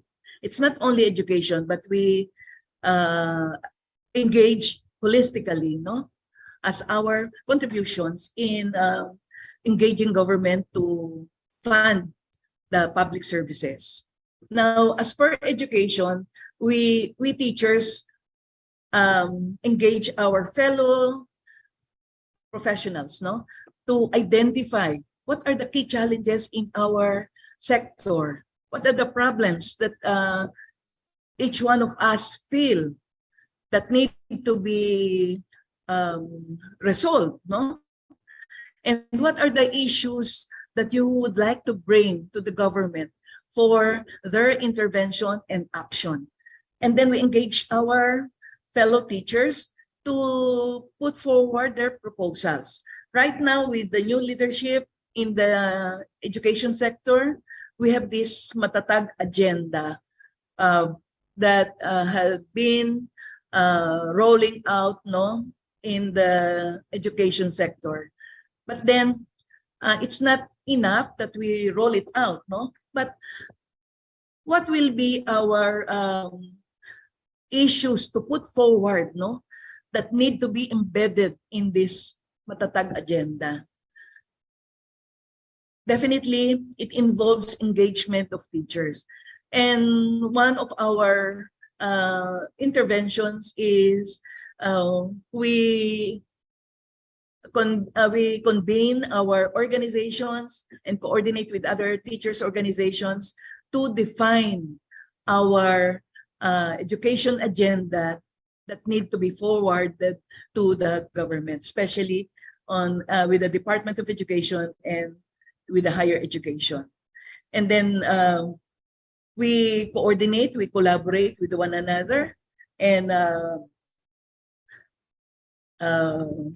at the moment, we have been in the process of engagement with both the Department of Education and the Commission on Higher Education. That's all. Thank you so much. We need to build solidarity among ourselves, no, to make our strength more relevant and being able to push our government to act. Fully agree. Thank you so much, Ms. Laura. Let's move on to Ali, if you'd like to start. I think we're going a bit over time, so if you could just... In principle, absolutely in solidarity with what Elaine wrote in the chat, and I think we need to synergize ourselves together and conjoin, multidimensional expertise to move the mandate on reforms. I come from perhaps some of the most marginalized segments of the society in Pakistan, so I was also one of the students like Kiterio had, who were waiting for him to go back to. I think we need teachers like that to inspire kids to be able to not just rise above, confronting all of those challenges and everything, but to be able to also inform them the deliberative and policy processes moving upwards. In terms of responding to the question on how the multilateral process has to be moved, I think it moves when the people move. So the major groups mechanism that we engage with as APRSM at the global level does strive in terms of mobilizing action from civil society side throughout the multilateral processes with the UN, etc. But I think we have to also press it back home in our own backyards in terms of governmental allocation as a percentage of GDP for social development in general, like I said, and specifically for education.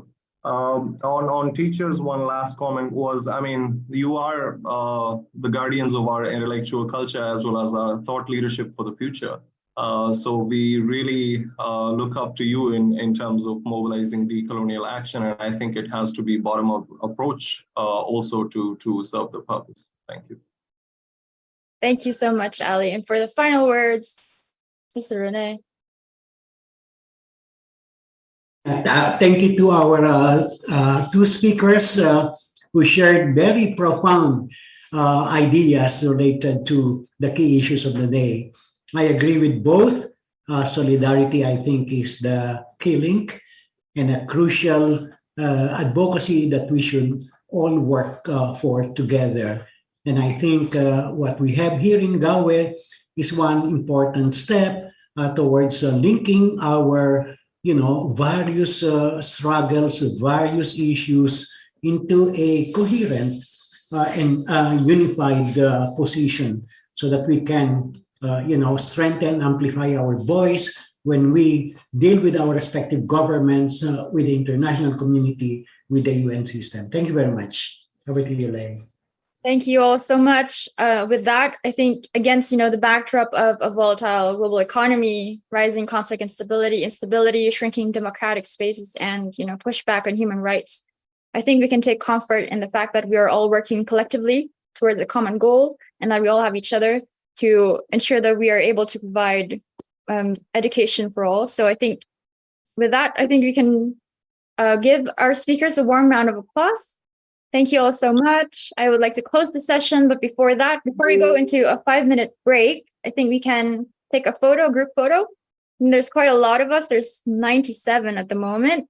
So if you could just turn on your cameras, please, so I can see your faces, because it would be nice to see other people's faces. Great. Thank you all so much. So let's take a group photo. Is that fine? Good. Okay. That's okay, everyone. While waiting for others, we have 4 pages. So let's start. Okay. Keep on smiling, guys. 1, 2, 3. Next slide. Keep on smiling. We don't know who's in the next slide. Next page. So 1, 2, 3. Smile. Next. Okay. Catch up, everyone. 1, 2, 3. Smile. And last slide. 1, 2, 3. Smile. Okay, Clay. Back to you. Thank you, Bads. Thank you, Kuli. So we'll be going into a 5-minute break, and then please come back for the second half of the meeting. And yes, please grab coffee or tea. Thank you all so much for staying on. Thank you. 5-minute break, you guys.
Hello, everyone.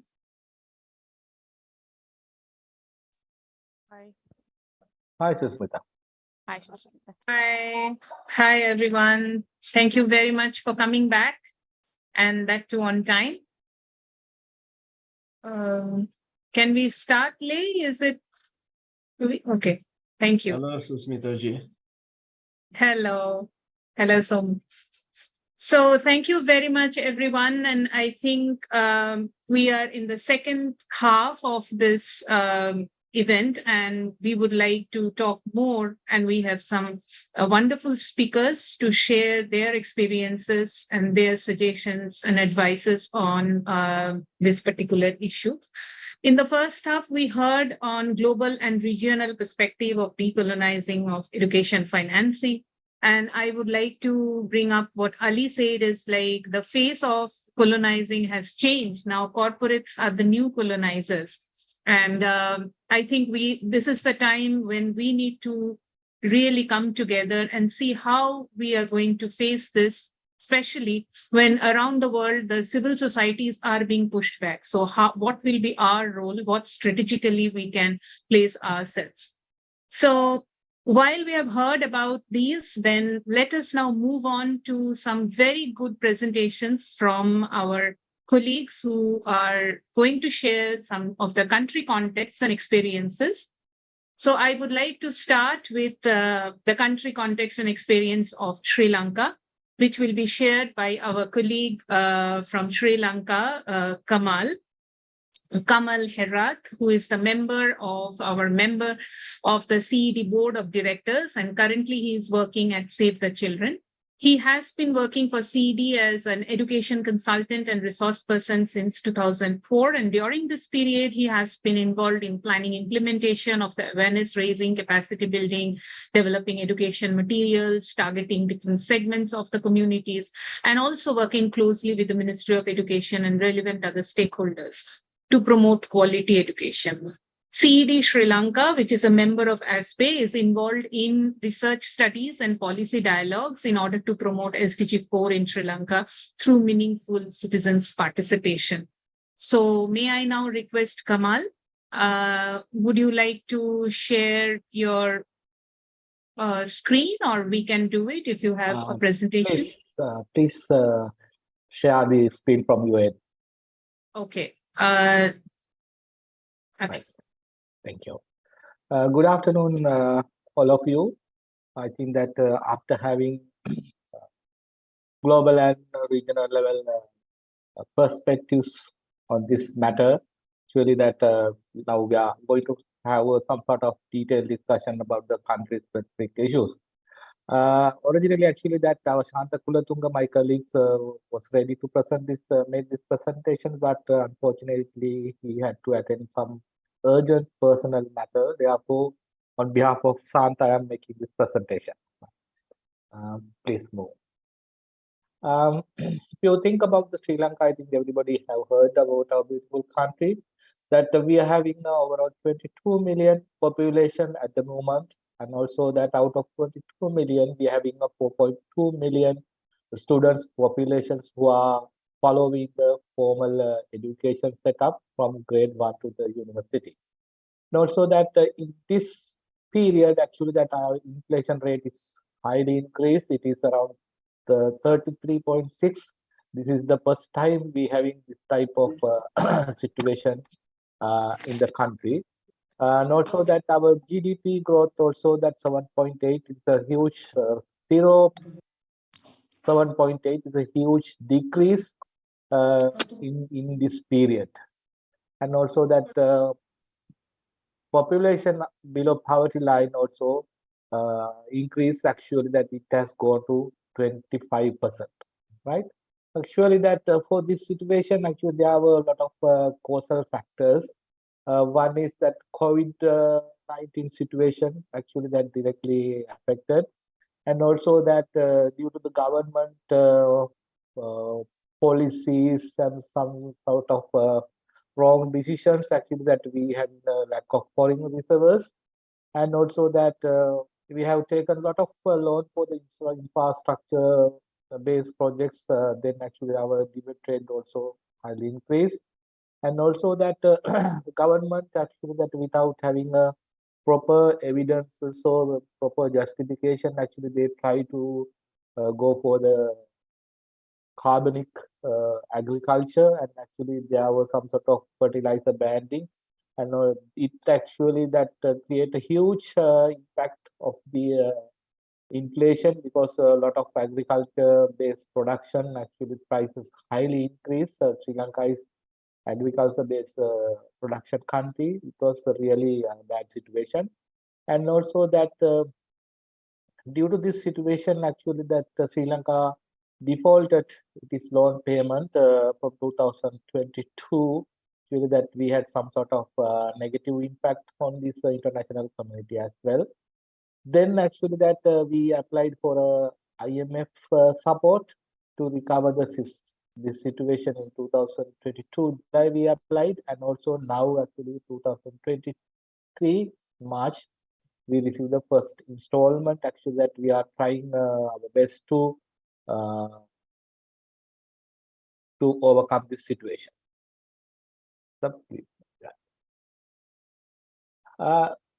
Due to this situation, actually that education sector is the one of the biggest area directly affected, education and the health. Actually that half of the million people lost their jobs. You know that that Sri Lanka, we have government jobs as well as the private sector jobs. Actually that you know that when we are thinking about the private sector jobs, those jobs are target oriented jobs, and also they are profit making organization. There are a lot of low income families, people actually they are engaging such the jobs and they lost their job. And also that you know that due to this situation, actually that people were not able to manage their families. Therefore actually they were forced to go for a borrowing actually that to money. Around 60% of people actually they had this issue, because to fulfill their basic needs, sometimes actually they went for a prawning and other methods to take care of their families. And also that in Sri Lankan context, actually that midday meal program is running more than 10 years. Actually that due to the financial crisis, government was not able to continue this process, because all the meals are provided by the school meal providers at the school level. Then actually they are getting their payments by school terms. Actually that due to this situation, actually that school meal providers were not able to provide continuously the school meal. Therefore there was a huge nutrition gap in school age children, and also that there was a huge absenteeism actually occurred. This situation actually that UNICEF already they have highlighted their this issue in their annual report. And also that due to foreign reserve limitation, actually that we were not able to have enough fuel in the country. Therefore that fuel cost increased around 300%. Then actually that transport cost also increased simultaneously. It negatively impacts for transportation for school children, transportation for teachers and administratives as well.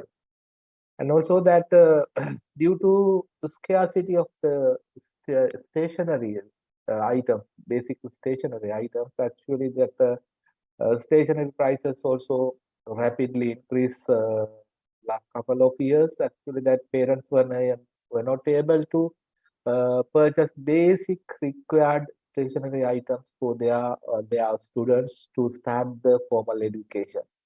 And also that tuition also that it is very famous, because though we are having a free education system, we are having some sort of competitive examinations, and the parents are sending their children to follow tuition classes. That the tuition prices also highly increased.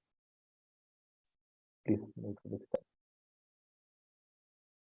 Impact of the economic crisis on the education system and education finance. Actually, that Sri Lankan education is also actually generating by our own funds. Actually, that we are having only 3% of funds provided by the World Bank and also that ADB and other international development agencies like UN agencies and international Save the Children likewise. But we are highly demanding with our own funds. Then due to this situation, actually that we had a big issue to invest some sort of budget to improve the quality standard of the education.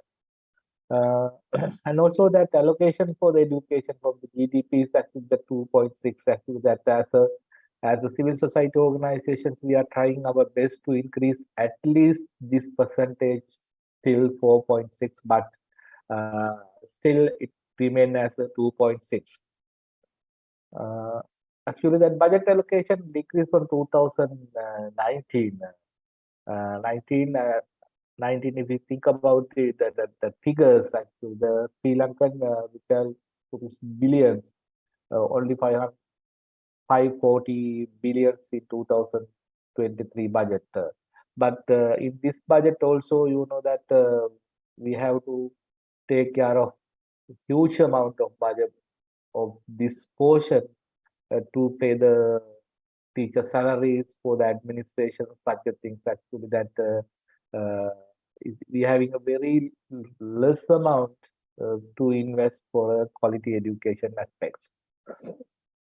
Kamal, Yes. is it possible for you to speak directly to the microphone, because our interpreters are having some difficulty in understanding if you're using the earphone? So is it possible for you? Yeah, Yes, maybe yes, little actually louder. that I am also not well, that's the problem. Okay, if you can try, let's see. Yeah, is it okay now? Yeah, I can hear, but interpreters, can you just give us a thumbs up if it's okay? Can you Speak speak some something, more? Kamal. Yeah. Okay, right, Okay, right. great. Okay, Thank I you. will. Thank you. I will. Right.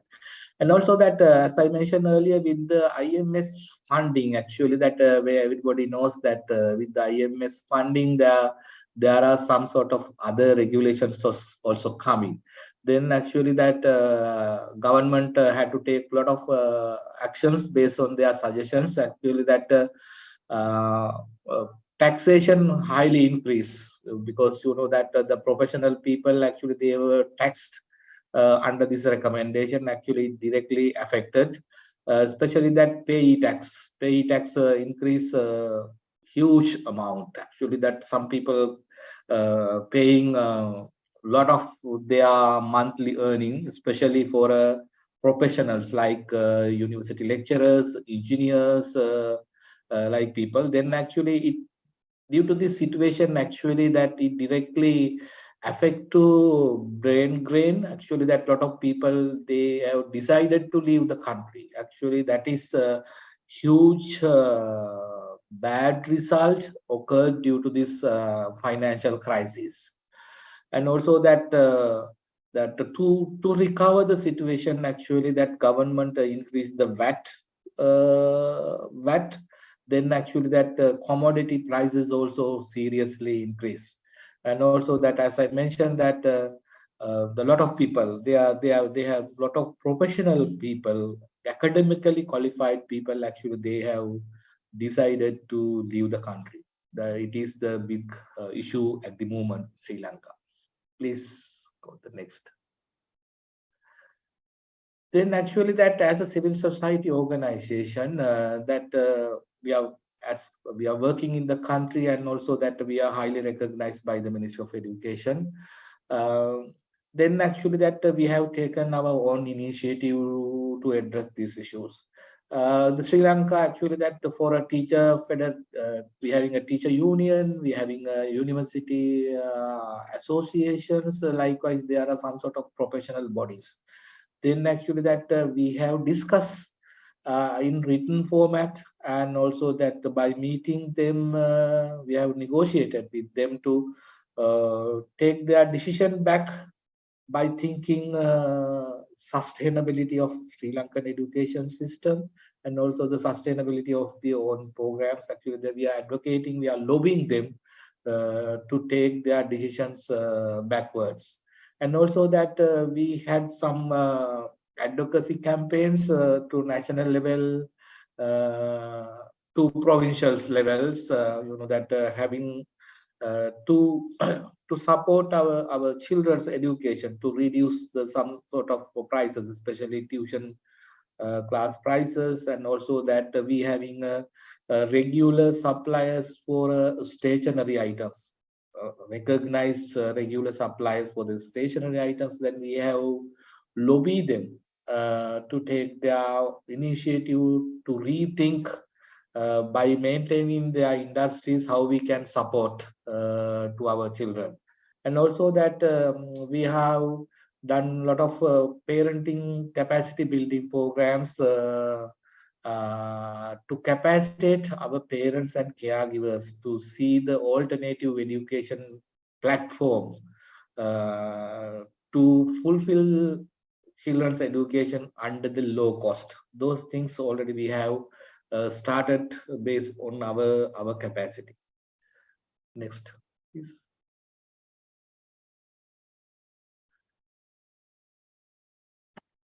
Civils, actually that education finances, including the action and debate taxes, the professional association union and political parties demanded the authorities to like the immediate step to make changes the inland revenue amendment. Actually that this is,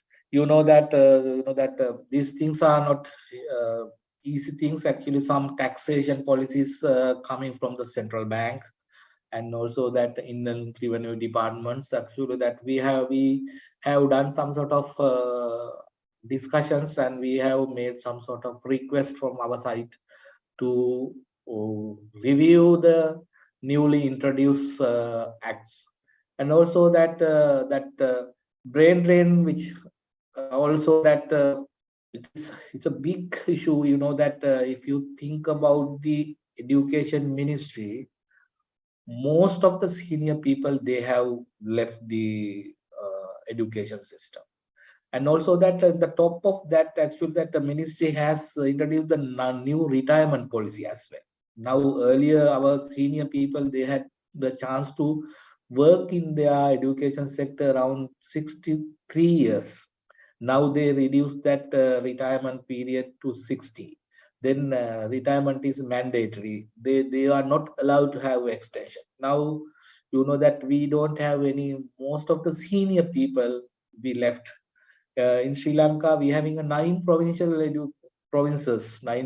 Out of 9 provinces, 7 provincial education department directors actually they left their positions. Actually now we having a very newcomers.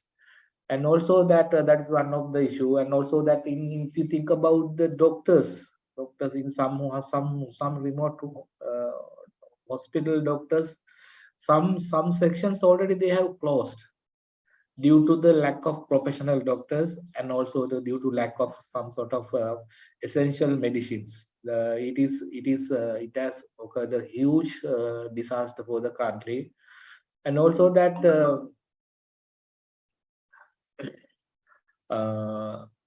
as a civil society, actually that we are, that though we are having this type of financial crisis, still corruptions are going on. Then actually that that in the education sector also it is happening. Then as a civil society organizations, we are lobbying, we are advocating relevant authorities utilize the available money in proper manner, in transparent manner to reach the national level goals. Next slide, please. For this one recommendation, actually we have referred to the national level policy plan. Education have not been materialized. The government need to pay adequate attention to accelerating the policy formulation process and enacting the recommendations. That in Sri Lanka, actually that when we talk about the Sri Lanka has recognized we are having a high literacy rate in South Asian country. we are in education indicators. Actually, that we were a little upper comparatively other countries, but unfortunately, we don't have a proper education policy in the country. Actually, that National Education Commission, they have trying to introduce the education policy, but due to a lot of reasons, it has not became to reality.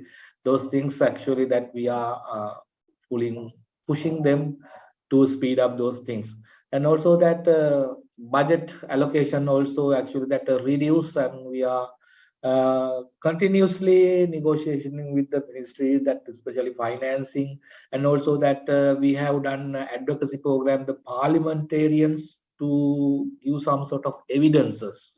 That sometimes that when they are having some sort of debates in the parliaments, they are talking without the evidence. Actually, that we have done some sort of advocacy campaigns. Actually, we have developed some sort of very reader friendly data sheets to share with the parliamentarians. Actually, those things we are hoping to give some sort of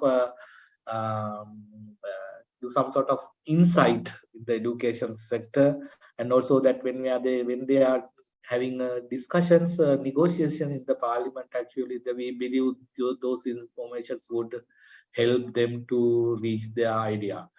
And also that taxations of the education materials, actually that especially for the stationery items, especially for the school uniforms, especially for the shoes, that it is drastically increased. Then actually that we are recommending, actually that already we have started to some sort of discussions to have a propose to give some sort of special provision to produce such items. And also that we that now IMF actually now they are giving a loan for a specific projects.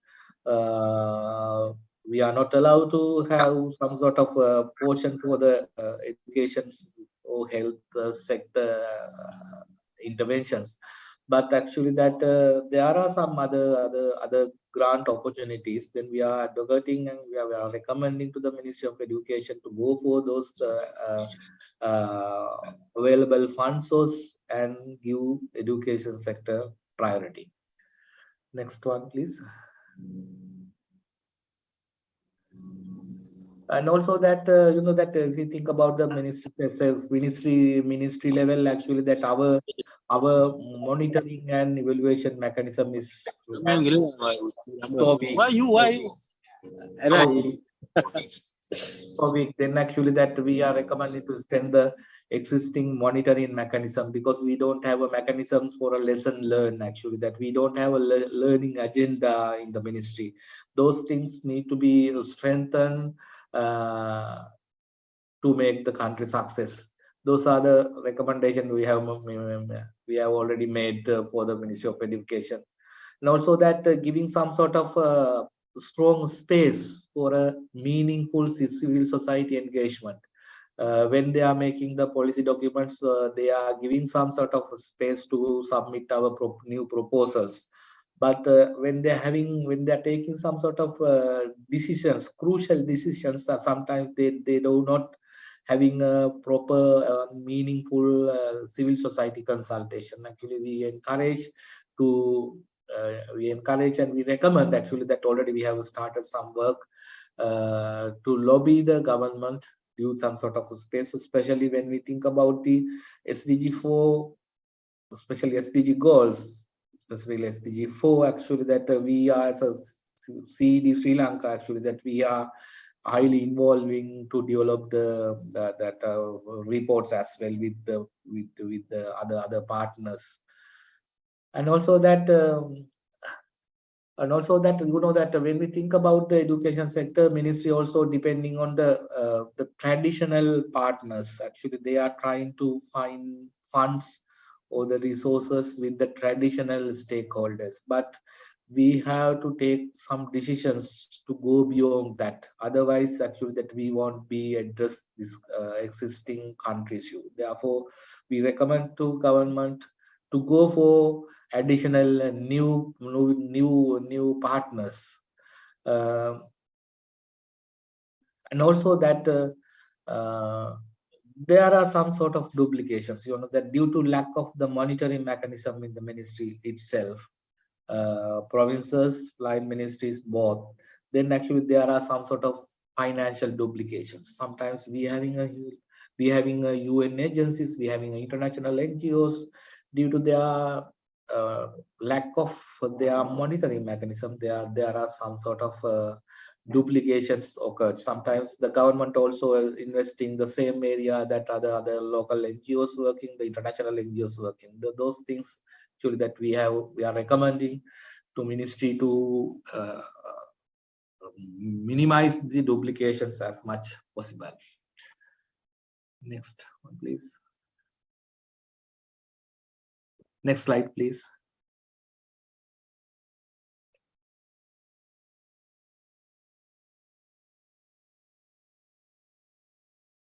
Right. No more slide. Right. Yeah. I think that's finished, no? Yeah. This is the Sri Lankan experience in this situation. Actually, that as I mentioned earlier, our Shanta was Shanta planned to make the presentation, but unfortunately, she's having an unavoidable personal issue today. Therefore, that's what I made the presentation. But actually, when we are making the presentation, we both make the presentation together. If you're having any questions, actually, that of this.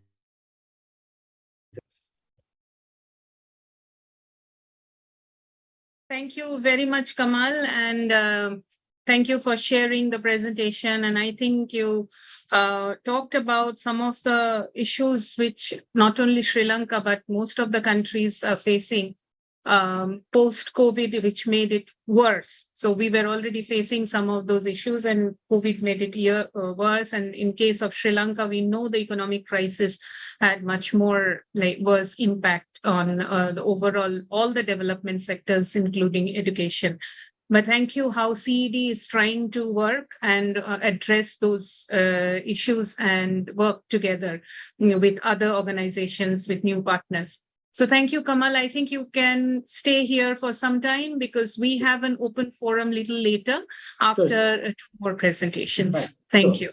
Okay. So from here, we will move on to the next presentation, which will be from a very far off place, which is from the Pacific. So with us, we have Petronella Kilu, who is the project officer of COBLE, a member of ASPBAE from Vanuatu. And she has been working with different civil society organizations in Vanuatu for a number of years. And she has also worked with different other coalitions and in the Pacific region. So may I please request Petronella to share your experience from the Pacific and especially Vanuatu. Petronella, all yours. Thank you. We can share the presentation. Is that okay? Yes, please. Okay. Can you hear me? Yes, I can hear you, but I will also check with our interpreters if you are clearly audible for them. Interpreters, can you say something, Petronella? So that we can check.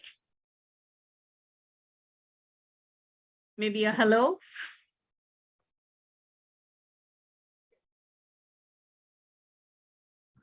Okay.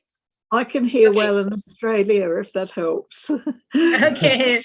Thanks, Elaine. Yeah. You are nearer, Elaine, from her. Yes, that's true. No, just joking. Yeah. Okay. So Petronella, you can go ahead. Thank you. Okay, thank you very much. So we'll be looking in the Vanuatu education financing and budget. Can we go to the next slide, please? Okay, so out of 322 million budget for 2022, 53.4% is from development partners. And of this 53.4%, nearly half of it is in form of cash grants, 32% of aid in kind, and 20.4% of the expenditure will be funded through external loans and increasing size of the debt. The MOET's 2022 budget allocation represents 24% of the total government of Vanuatu recurrent budget appropriation of 328 USD million.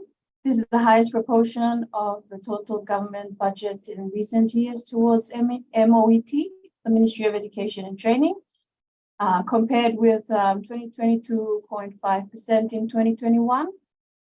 22.5% in 2021, and a low of just 16.1% in 2020 for the 10-year.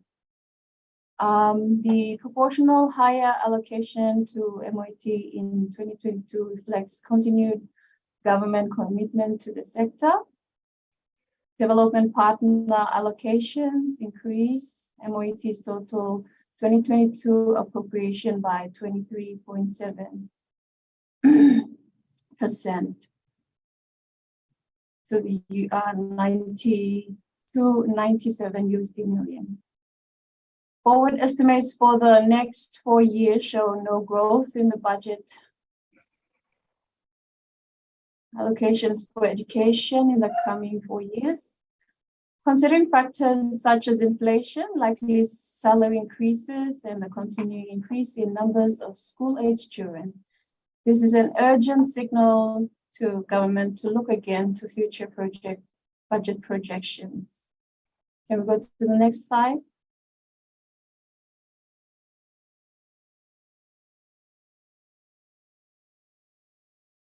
So we see in this diagram, the biggest portion of the pie goes to the personal salaries, teacher salaries, and of 65.7%.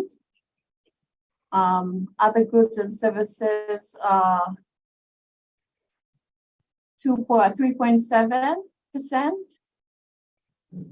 The other goods and services scholarships are 8.9%, and grants are 21.2%. Can we go to the next slide? For payroll, we have ECC with 4.5%, primary 39.3%, secondary 36.4%, with tertiary 8.8%, and others are 11%. Can we go to the next slide, please? So even though the largest slice of the budget pie is higher for the education sector from the other sectors, the government has also signed up to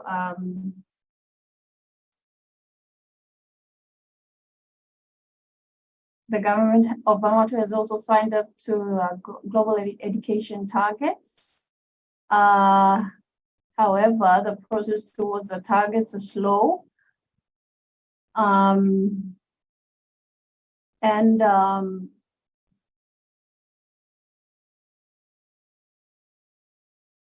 The Vanuatu government has also committed to promote social equality, accessible and free education with no discrimination and quality education. However, the people of Vanuatu are questioning whether the government can deliver as it has signed up for, to be committed to produce school leaders equipped for life for this present day in Vanuatu, as there are a lot of youth issues arising.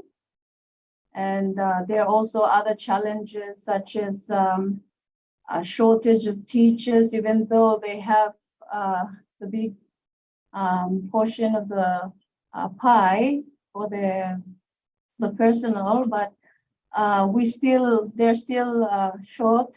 We still need more teachers, and the population increase. We still need more school buildings, because at the moment we have more primary schools than secondary schools. So these are some of the challenges that are faced here in Vanuatu. So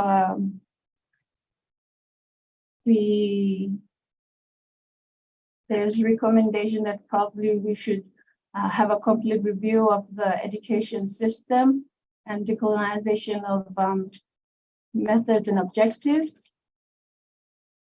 And also, if we were to shift fundings, then where we get the money? Should we get them from the payroll or from the school grants or scholarships, where it's just 8.9% of the education budget? It's difficult to fund these areas where we want without cutting school grants or teacher salaries or distribution of scholarship funds.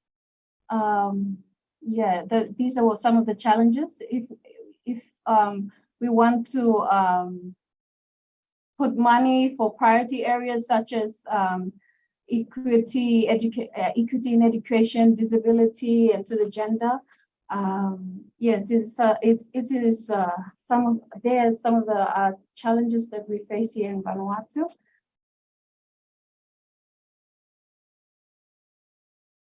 And to increase the size of the pie, Vanuatu needs other sources of income, such as taxes or more grants from donor partners in education.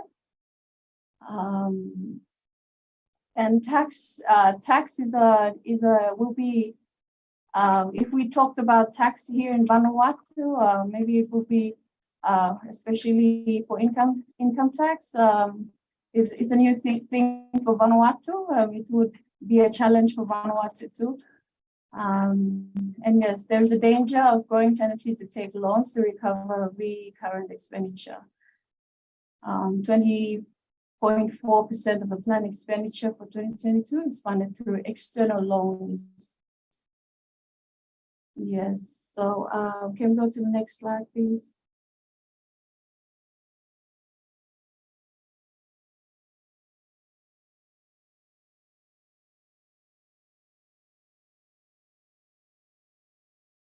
So while increasing revenues is seen as hard, others suggest to look within the educational slice and better prioritize. By maybe moving funds from one area to another, for example, scholarships to basic education or livelihood skills, or even dive deeper, look at the colonial foundation of the system and consider more home grant solutions. Many in the community believe that the education system cannot cope in its present form with Vanuatu reality. The system is not relevant. The government cannot adjust themselves to crisis because they are too invested in the current system. Budget analysis shows spending replicates itself from year to year, and it's concerned only with formal education. The dropouts, because we advocate for the disadvantage, we have a lot of dropouts. And so, yeah, that is also another challenge for Vanuatu. Can go to the next slide. Yes, so that is the end of Vanuatu presentation.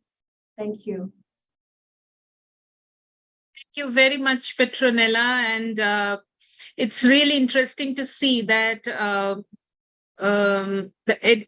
even if there is a big slice of finance in the education sector, but it doesn't mean always that it is meeting the needs or the requirements. And I think my colleagues from Central Asia will agree, because they also face a similar kind of situation where the education allocation is high, but the priorities are not what is required in the country. So it is important to see how we work together, and especially looking into the decolonizing the financing on education. So thank you again, Petronella. I think you can stay for one more presentation we have, and then we have an open forum for question answer. Now, we heard a lot from civil societies, from academia, from our members, from different sectors, but it's very important to also hear from our youth, because it is them who will tell us like what exactly is happening over there from their perspective. So to share the youth perspective on the subject, we have Lakshmi. Lakshmi Nepal is a dedicated and motivated youth currently serving as an admin and finance officer at National Campaign for Education in Nepal.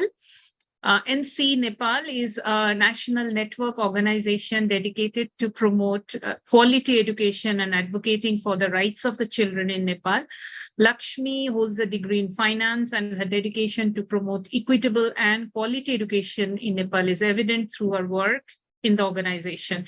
She has well contributed the organization to achieve its mission and goals. So may I now request Lakshmi to share your inputs. Over to you. We are not able to hear you, Lakshmi. You are not audible. Not yet. Maybe if you can disconnect your earphone and speak to the microphone directly, that can help. Not yet. Did you disconnect the microphone from the laptop? Either earphone from the laptop?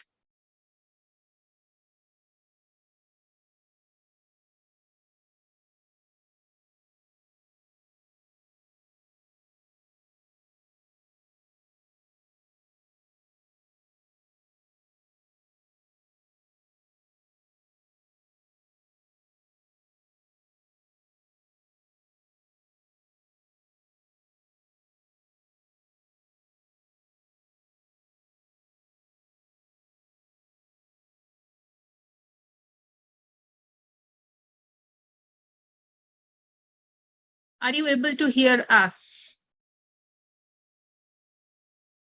Yeah, Shashmita, I think she's connecting to her phone, so she can use the audio. Okay.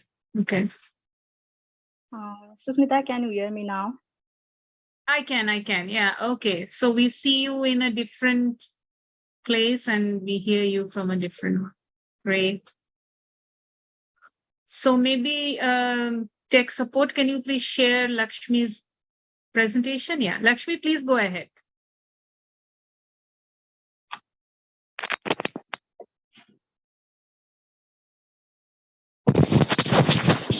Am I audible now, Susmita? Perfectly. Yes. Okay, thank you. Thank you, Susmita. Can you move to the next slide, please?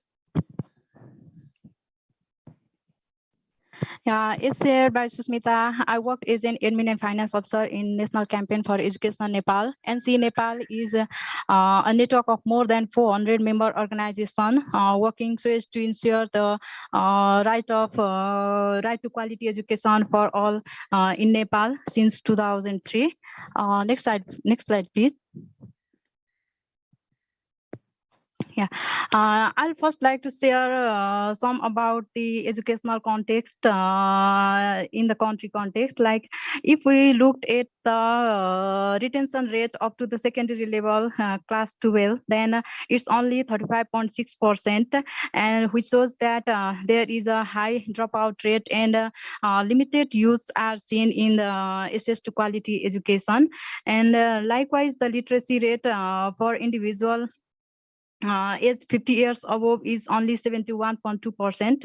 That indicating that there is still a significant portion of the population who are beyond the literacy skills and are left behind. And also in the grade 11 and 12 in our country context, the teacher-student ratio is very high, which seems 1:73. That which hinders the quality education delivery to the youth, and youth are not getting the proper attention from the teachers for their learning. Also, after the COVID-19 pandemic during the year 2021 and 2022, the more than 1 lakh students migrated abroad for the further studies. And this trend is increasing in current context. So this trend challenge to admit and retain the youth and young learners in the education system in Nepal. Next slide, please. Yeah, there seems many more challenges in the education system, but if we look at the investment trend in the education sector, then this is very low. Like the federal government of Nepal presented the budget for the fiscal year 23-24 since the day before yesterday, and only the 11.27% of the budget has been allocated in education sector. Though the government of Nepal has made different national and international commitments for the allocation of 20% of budget in education and 4 to 6% of GDP, but the investment trend and the allocation of budget in education is in declining order. And also, like if we see the expenditure trend of the government, like in the fiscal year 2021-2022, in 2022, around 34% of the education budget has been freezed out of the total budget allocated for the year 2021-22, which is 10.93%, and 34% of the education has been freezed by the Ministry of Education, Science and Technology. Next slide, please.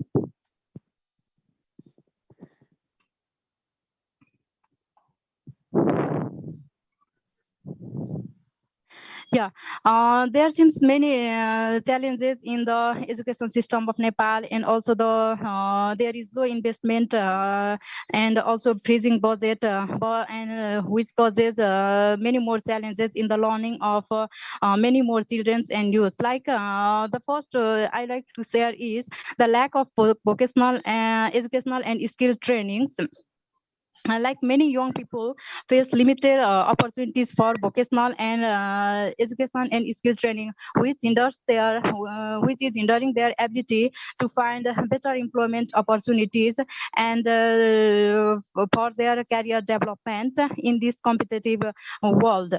And also the other is the affordability for education. Like though the government has made commitment to make the education up to secondary level free, but that has not been implemented in reality. And many students face financial barriers in assessing the education, and due to high fees and also limited availability of scholarship and other schemes that supports their learning. Likewise, there is also the lack of scholarship scheme and insufficient support.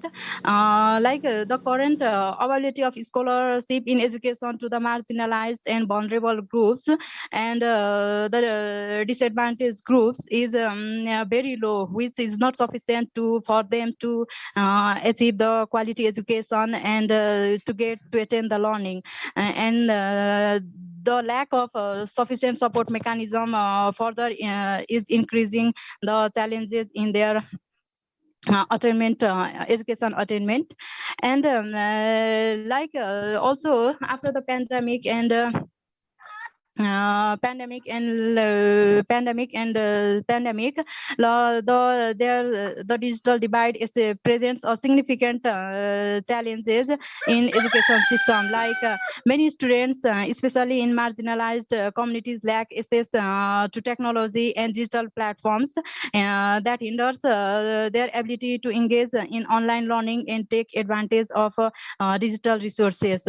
Likewise, same for the access of the quality education. The people from rural areas and vulnerable groups face barriers in accessing quality education, like the factors, the distance, transportation, and transportation and learning materials, the facilities, lack of resources and educational materials is also hindering their educational from them to attain the educational opportunities. Also, the gender inequality, like many more discriminatory attitudes, thoughts, traditional beliefs, and lack of female opportunities for female girls to attend the education is also creating gender disparities in the learning, in assessing learning and education.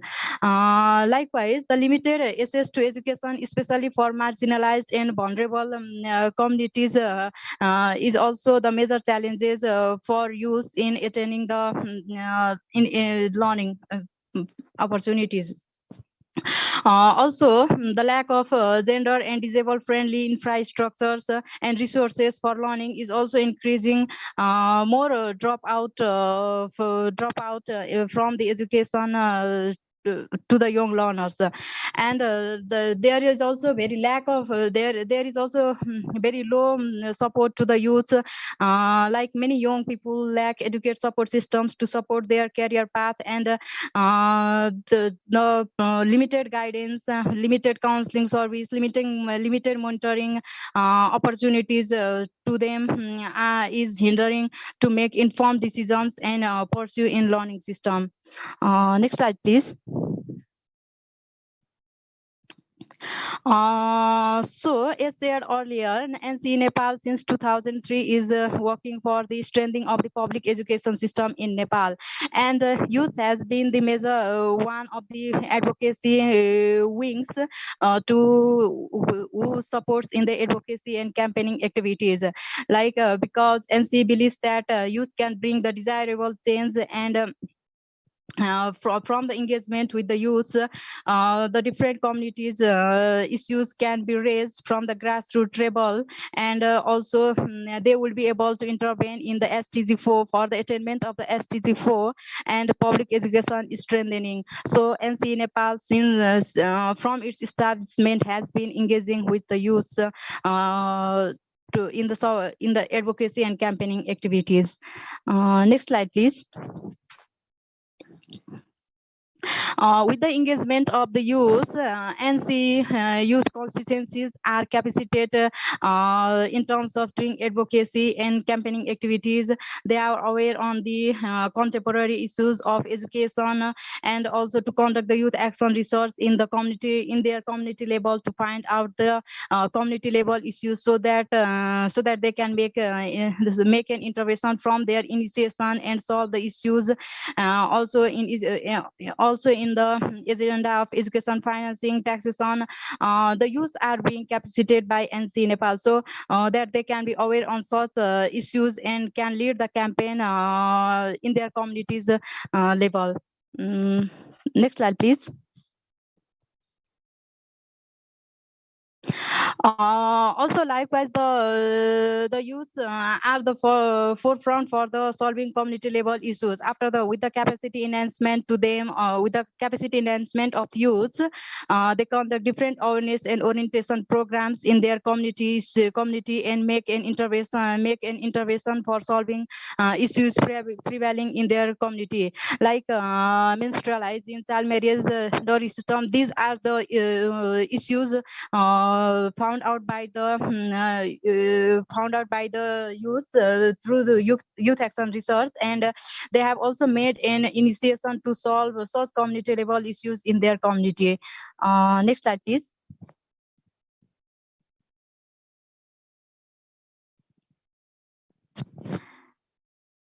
Next slide. Yeah, also the since NC has different youth constituencies group in different districts, the youth exposure visit and learning exchange programs are conducted so that they can discuss on the engagement, their engagement in the community and educational issues at their own districts and community, and share the best practices to each other, which other youth can replicate, with other youth can replicate and is for their local context and learn from each others. Next slide, please. Seeing many more, seeing this scenario and many more challenges in the education system facing by the youth, I want to share some recommendations from youth perspective, like the government should develop and implement effective education policies. Like it is very crucial to formulate and implement policies that address the challenges the youth and young learners are facing in their learning and in assessing education, in their retention in education, and also the policies should address the youth concern and response to all the needs as per needs of the young learners. The other one is to ensure equity and inclusion in digital platforms of learning, like to bridge the digital divide. It is very essential to ensure equitable access to the digital platforms for learning, especially to the marginalized and disadvantaged groups who are lacking behind the connectivity of internet access, and also the necessary resources of learning materials to promote inclusivity in education, digital education. Also,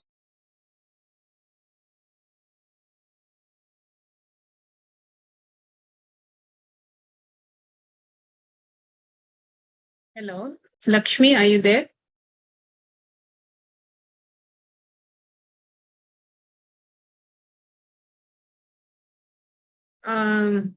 Okay. Lakshmi, are you there with us?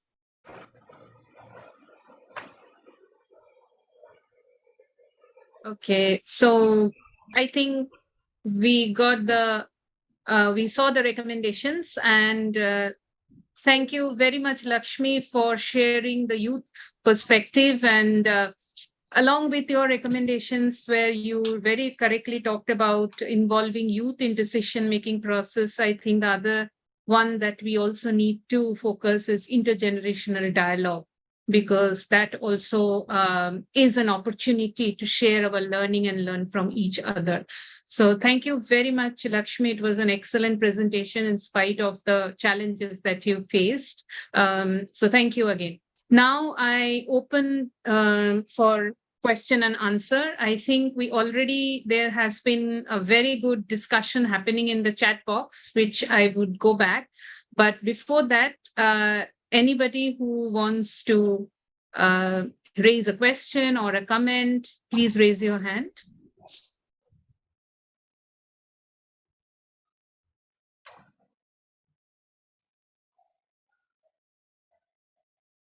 Okay. While we wait for anyone to share their thoughts, Elaine, would you like to share what you have already written in the chat box about some of the strategies that you have shared? Okay, sorry, my chat was rather long. It's such a huge subject, and I was trying to think of, as well as needing really big and maybe combined strategic plans, that small things can be happening locally as well.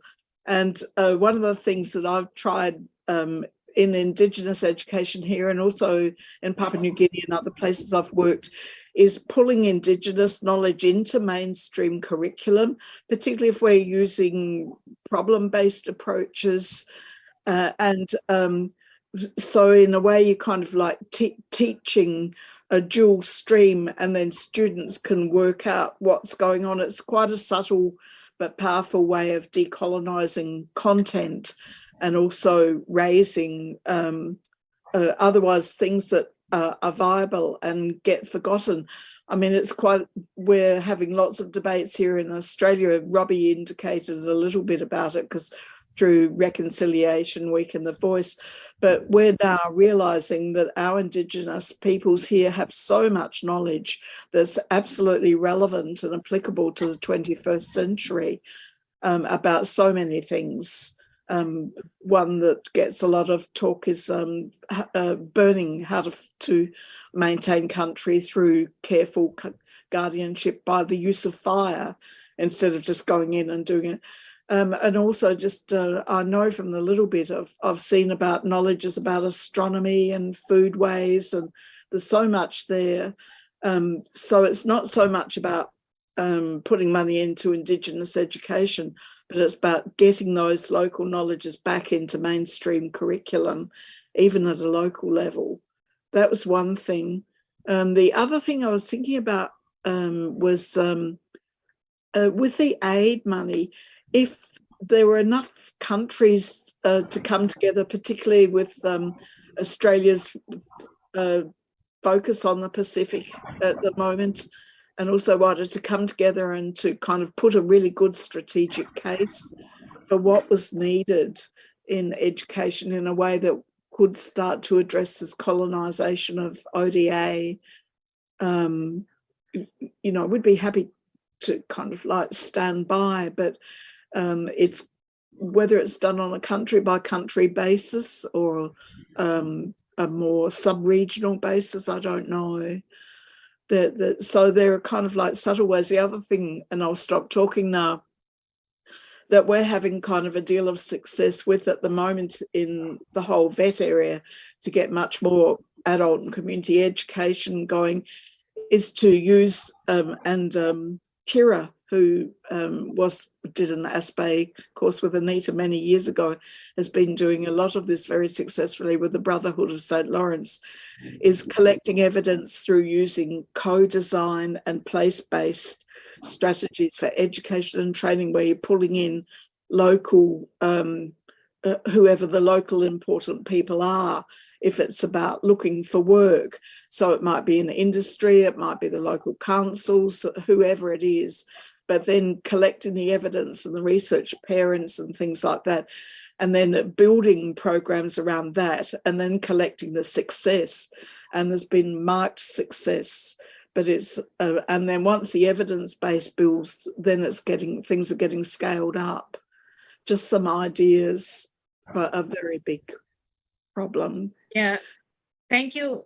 Thank you, Elaine. It's really great to hear all those thoughts and all, and where my colleague Thea, she has shared that in the Philippines, actually, AusAid has supported recognition of the Indigenous education many years ago. And now it is supporting the programs of the Institute of Indigenous People Education. This is something that we can also learn and how we can work together. I also saw a comment from Ali. Ali, would you like to share your comment? If I'm not mistaken, did I see? Come on. Yeah. Hi, Ali.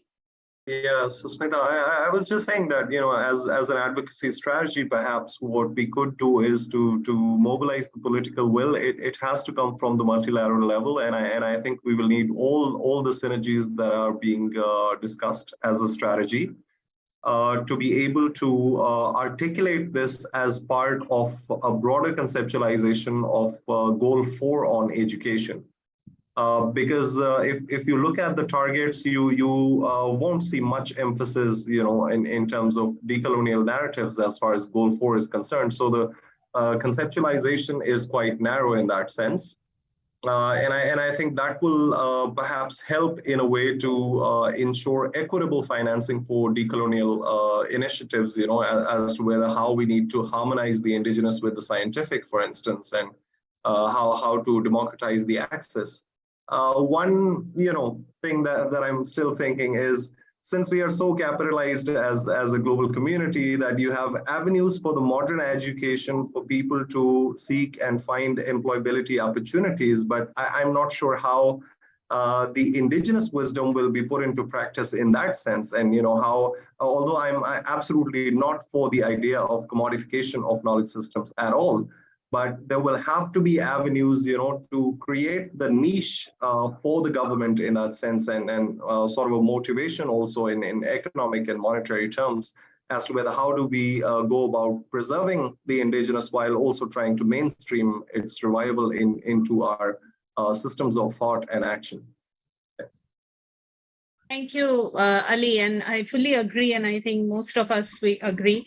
And but at the same time, what we are seeing in South Asia is also that in the name of indigenous system or indigenous knowledge, sometimes it also gets into a different kind of imposing different kind of knowledge, if you may say, like in case of India, the saffronization that is happening at this moment, and all in the name of indigenous knowledge system. So it's, as you said, like how to bring in science and also make it more critical in that aspect. I'm sorry, Qazi Saab, I didn't see your hand, so can you please, please come in. Thank you. Well, the thing is this, when we discuss colonization or decolonization, we must make it a point that present is the continuation of the past, and change doesn't take place automatically or rapidly or in an hour or two. It takes an evolutionary process. During this last 3 decades, education has undergone tremendous changes. During our student life, higher education was not considered that it needs employment opportunities in higher education inclusion.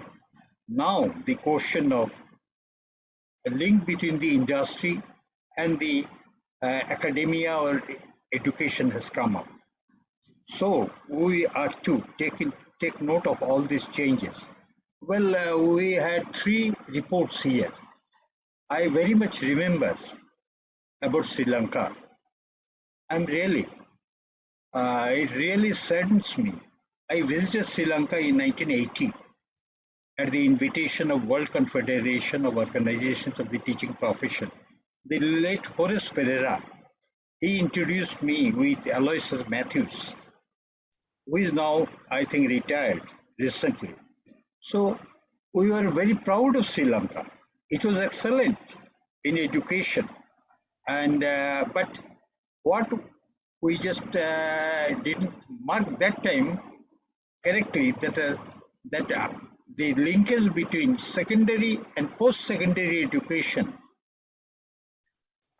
how far the linkage was proper, we do know. Regarding Vanuatu, under the auspices of ASPBAE, we came across the representatives of Vanuatu and their prospects and their challenges they're facing. We came to know that. And this is to some extent reflected in today's report also. And about the Nepal case. Nepal is our next door neighbor. We have many things in common with Nepal. And the presentation made by Lakshmi of Nepal was really representative character, not only of Nepal, but to some extent of neighboring India and Bangladesh too. So my point here is this.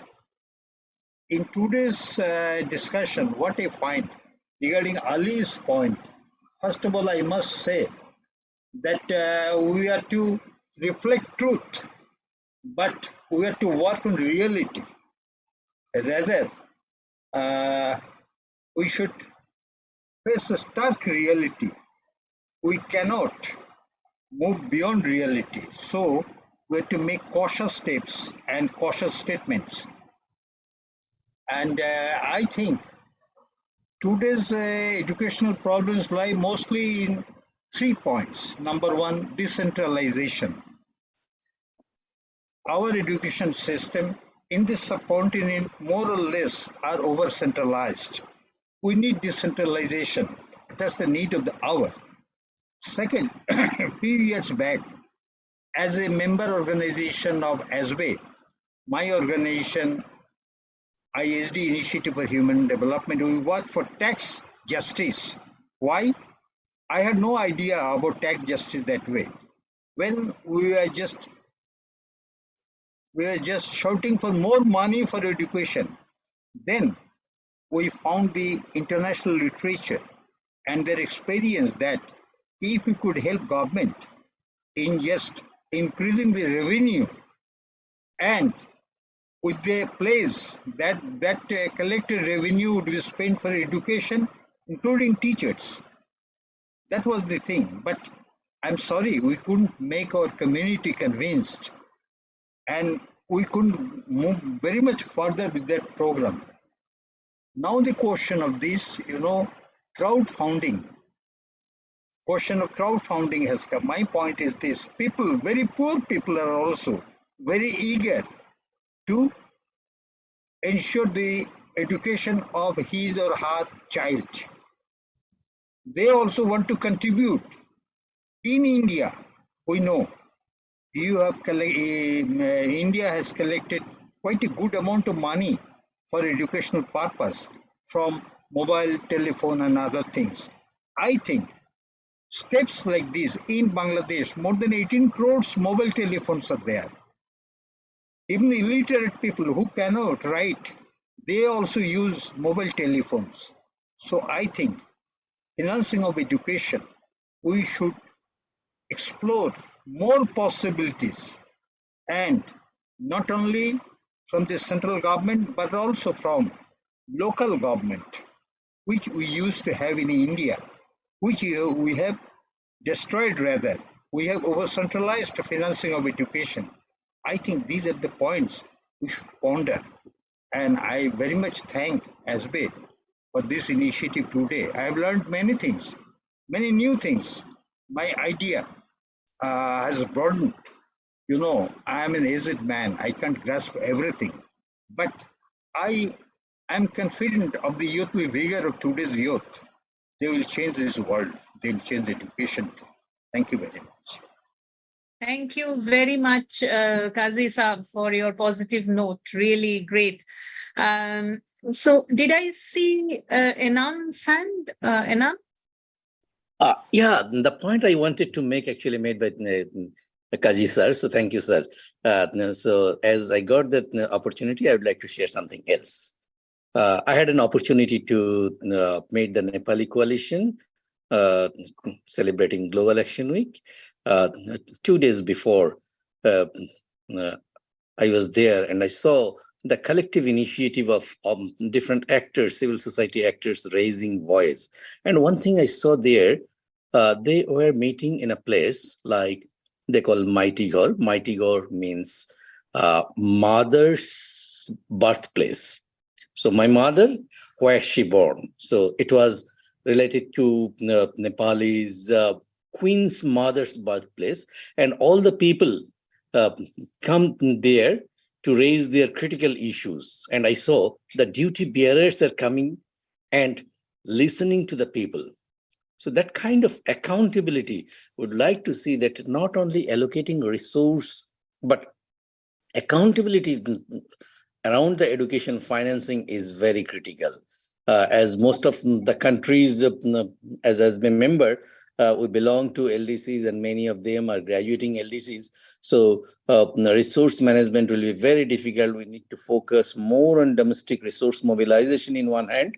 On the other hand, we need to look into the adversity. We need to think about some kind of formula-based financing around all the adversity features. So be it persons with disability has one kind of challenge, ethnic communities has another kind of challenge, those who are the minority because of caste and other issues, they have the different kind of challenge. Girls is another kind of challenge. So we need to think about some kind of formula-based financing to address the critical issues in each area, so that the government committed for 12 years of publicly funded basic education that is realized. And looking into the curriculum, teaching learning process, and assessment. These are the some critical area for this South Asian region, and maybe we need to learn something from East Asia and Pacific, the kind of issues demonstrated by SEMIO. We don't have that kind of platform in this region. So that could be another area how we can strengthen our collaboration and to raise collective voice to make the government more accountable and responsive to the civil society voices. Thank you. Thank you very much. And I'm really great to hear, and also hear about this particular way we heard from Nepal.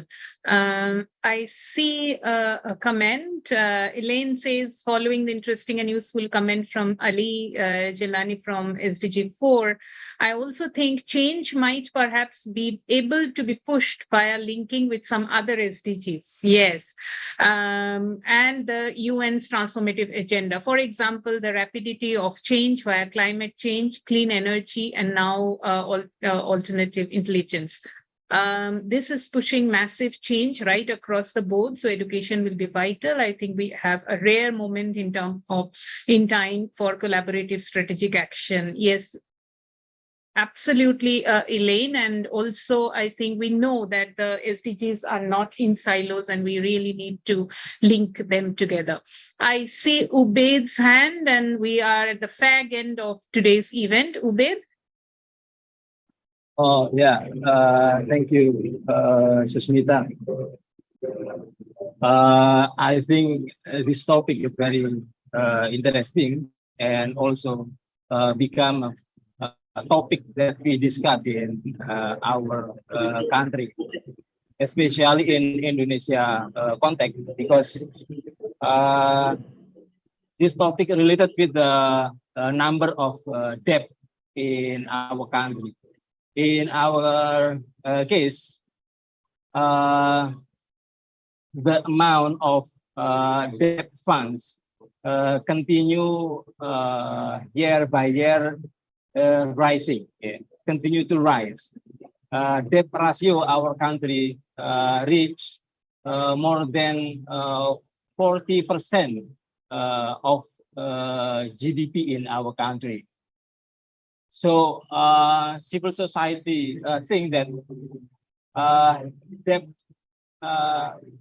government policy on debt and the number of the debt fund that became rising year by year is very pressing issues, and we can decolonize because of this debt fund. That's why the government should accountable to manage this debt fund. And second, unfortunately, the government use this debt fund for the priority program on infrastructure program.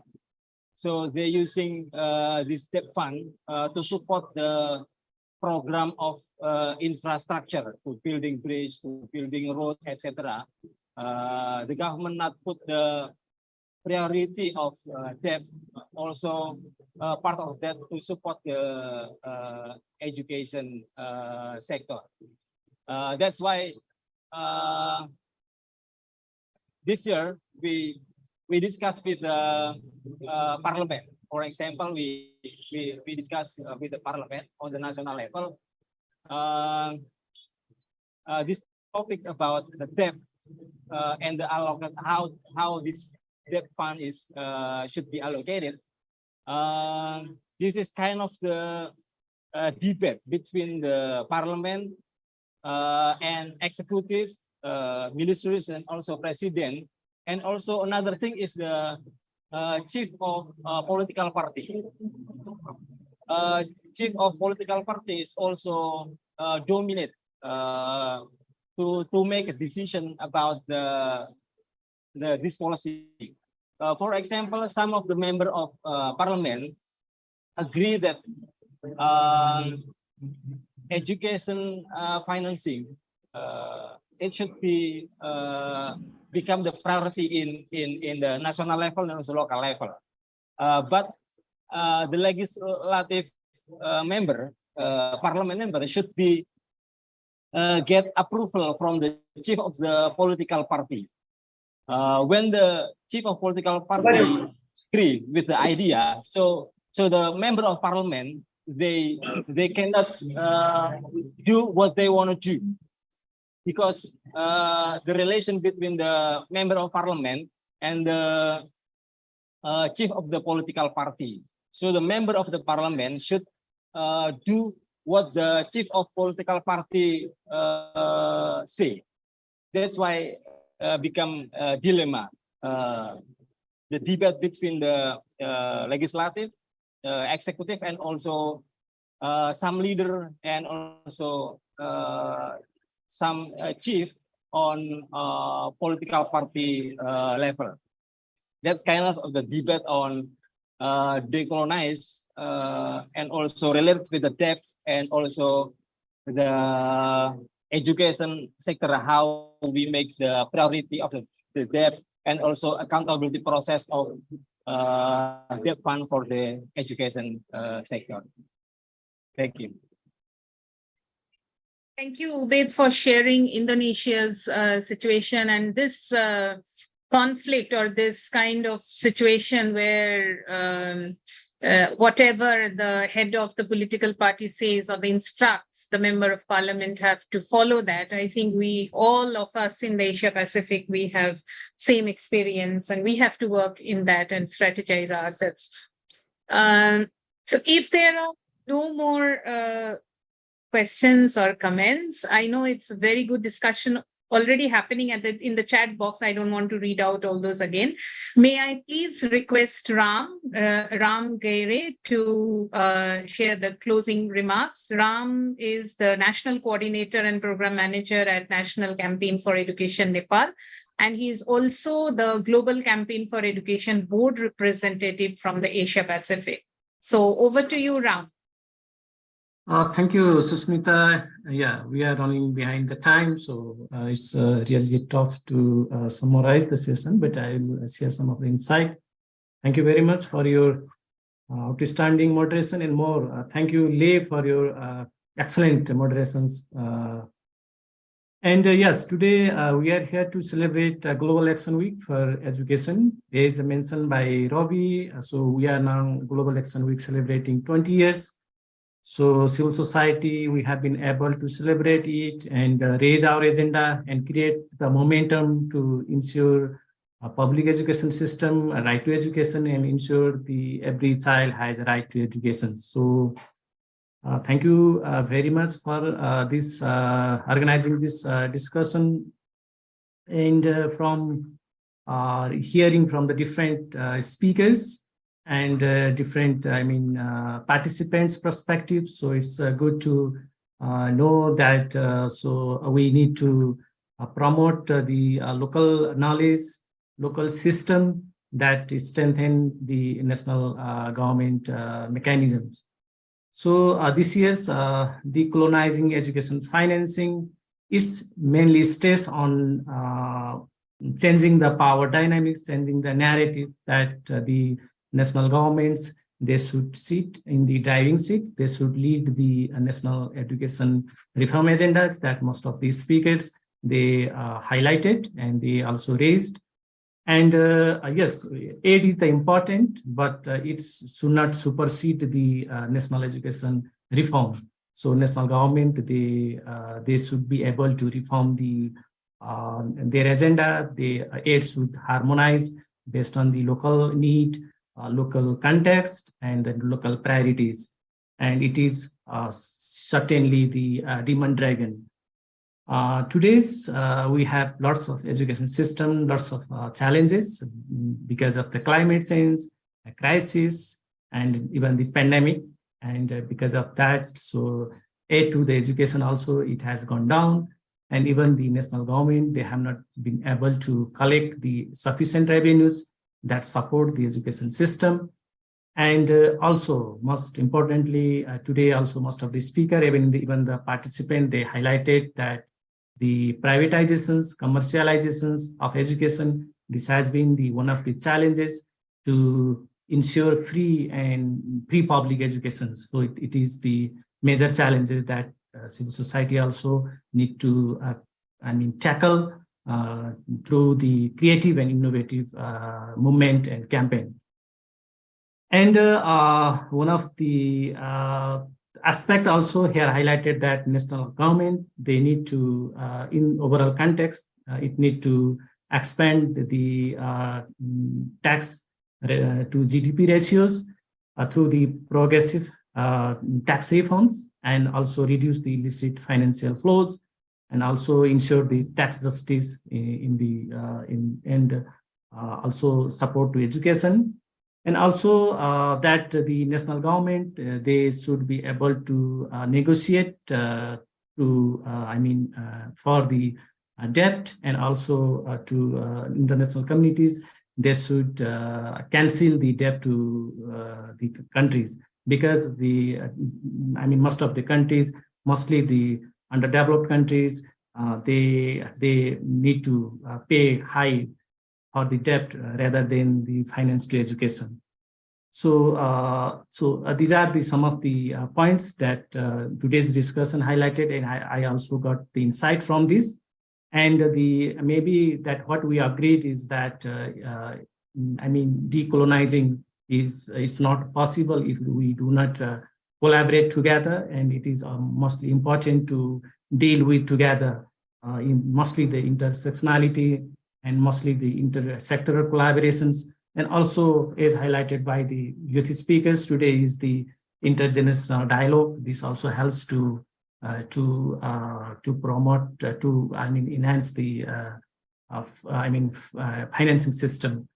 And also, the decolonization is not only from the international to the national, but within the national level also there is the colonialization, like the central government impose the local government. So we need to promote the local government capacity also, and mostly through the decentralization perspectives. This is also one of the things that today discussion highlighted. And the most importantly, decolonization is only possible if there is the political commitment and political will, and also the capacity of the national government. So we as a civil society need to raise our agenda to support so that the government has the adequate capacity to collect the mobilize the domestic resources, collect the revenues, so that there is not much dependency for the education financing. And so it is one of the lessons that we can draw from the today's discussion. So I thank you all, speakers, participants, moderators, and interpreters, and all. Thank you very much. And mostly the GC and ASPBAE. GC lead this campaign, and we as members, regional and national members, we join hand together to GC to celebrate this education momentum for civil society. Thank you very much. Thank you, Susmita, over to you. Thank you very much, Ram, and it's really great. It has been a very informative and learning session personally for me. I'm sure all of you enjoyed. I know there are a lot of discussions, and it is just the beginning, and we need to come together and discuss more and strategize how we can take this forward in our own respective countries, at the region, and the global level. So thank you very much for now, and maybe we will meet again very soon sometime. Bye-bye. Thank you, everyone. And just to announce also that there are other events related to the GAWE celebration, and we'll keep you posted about these events, right? Okay, thank you. Yes.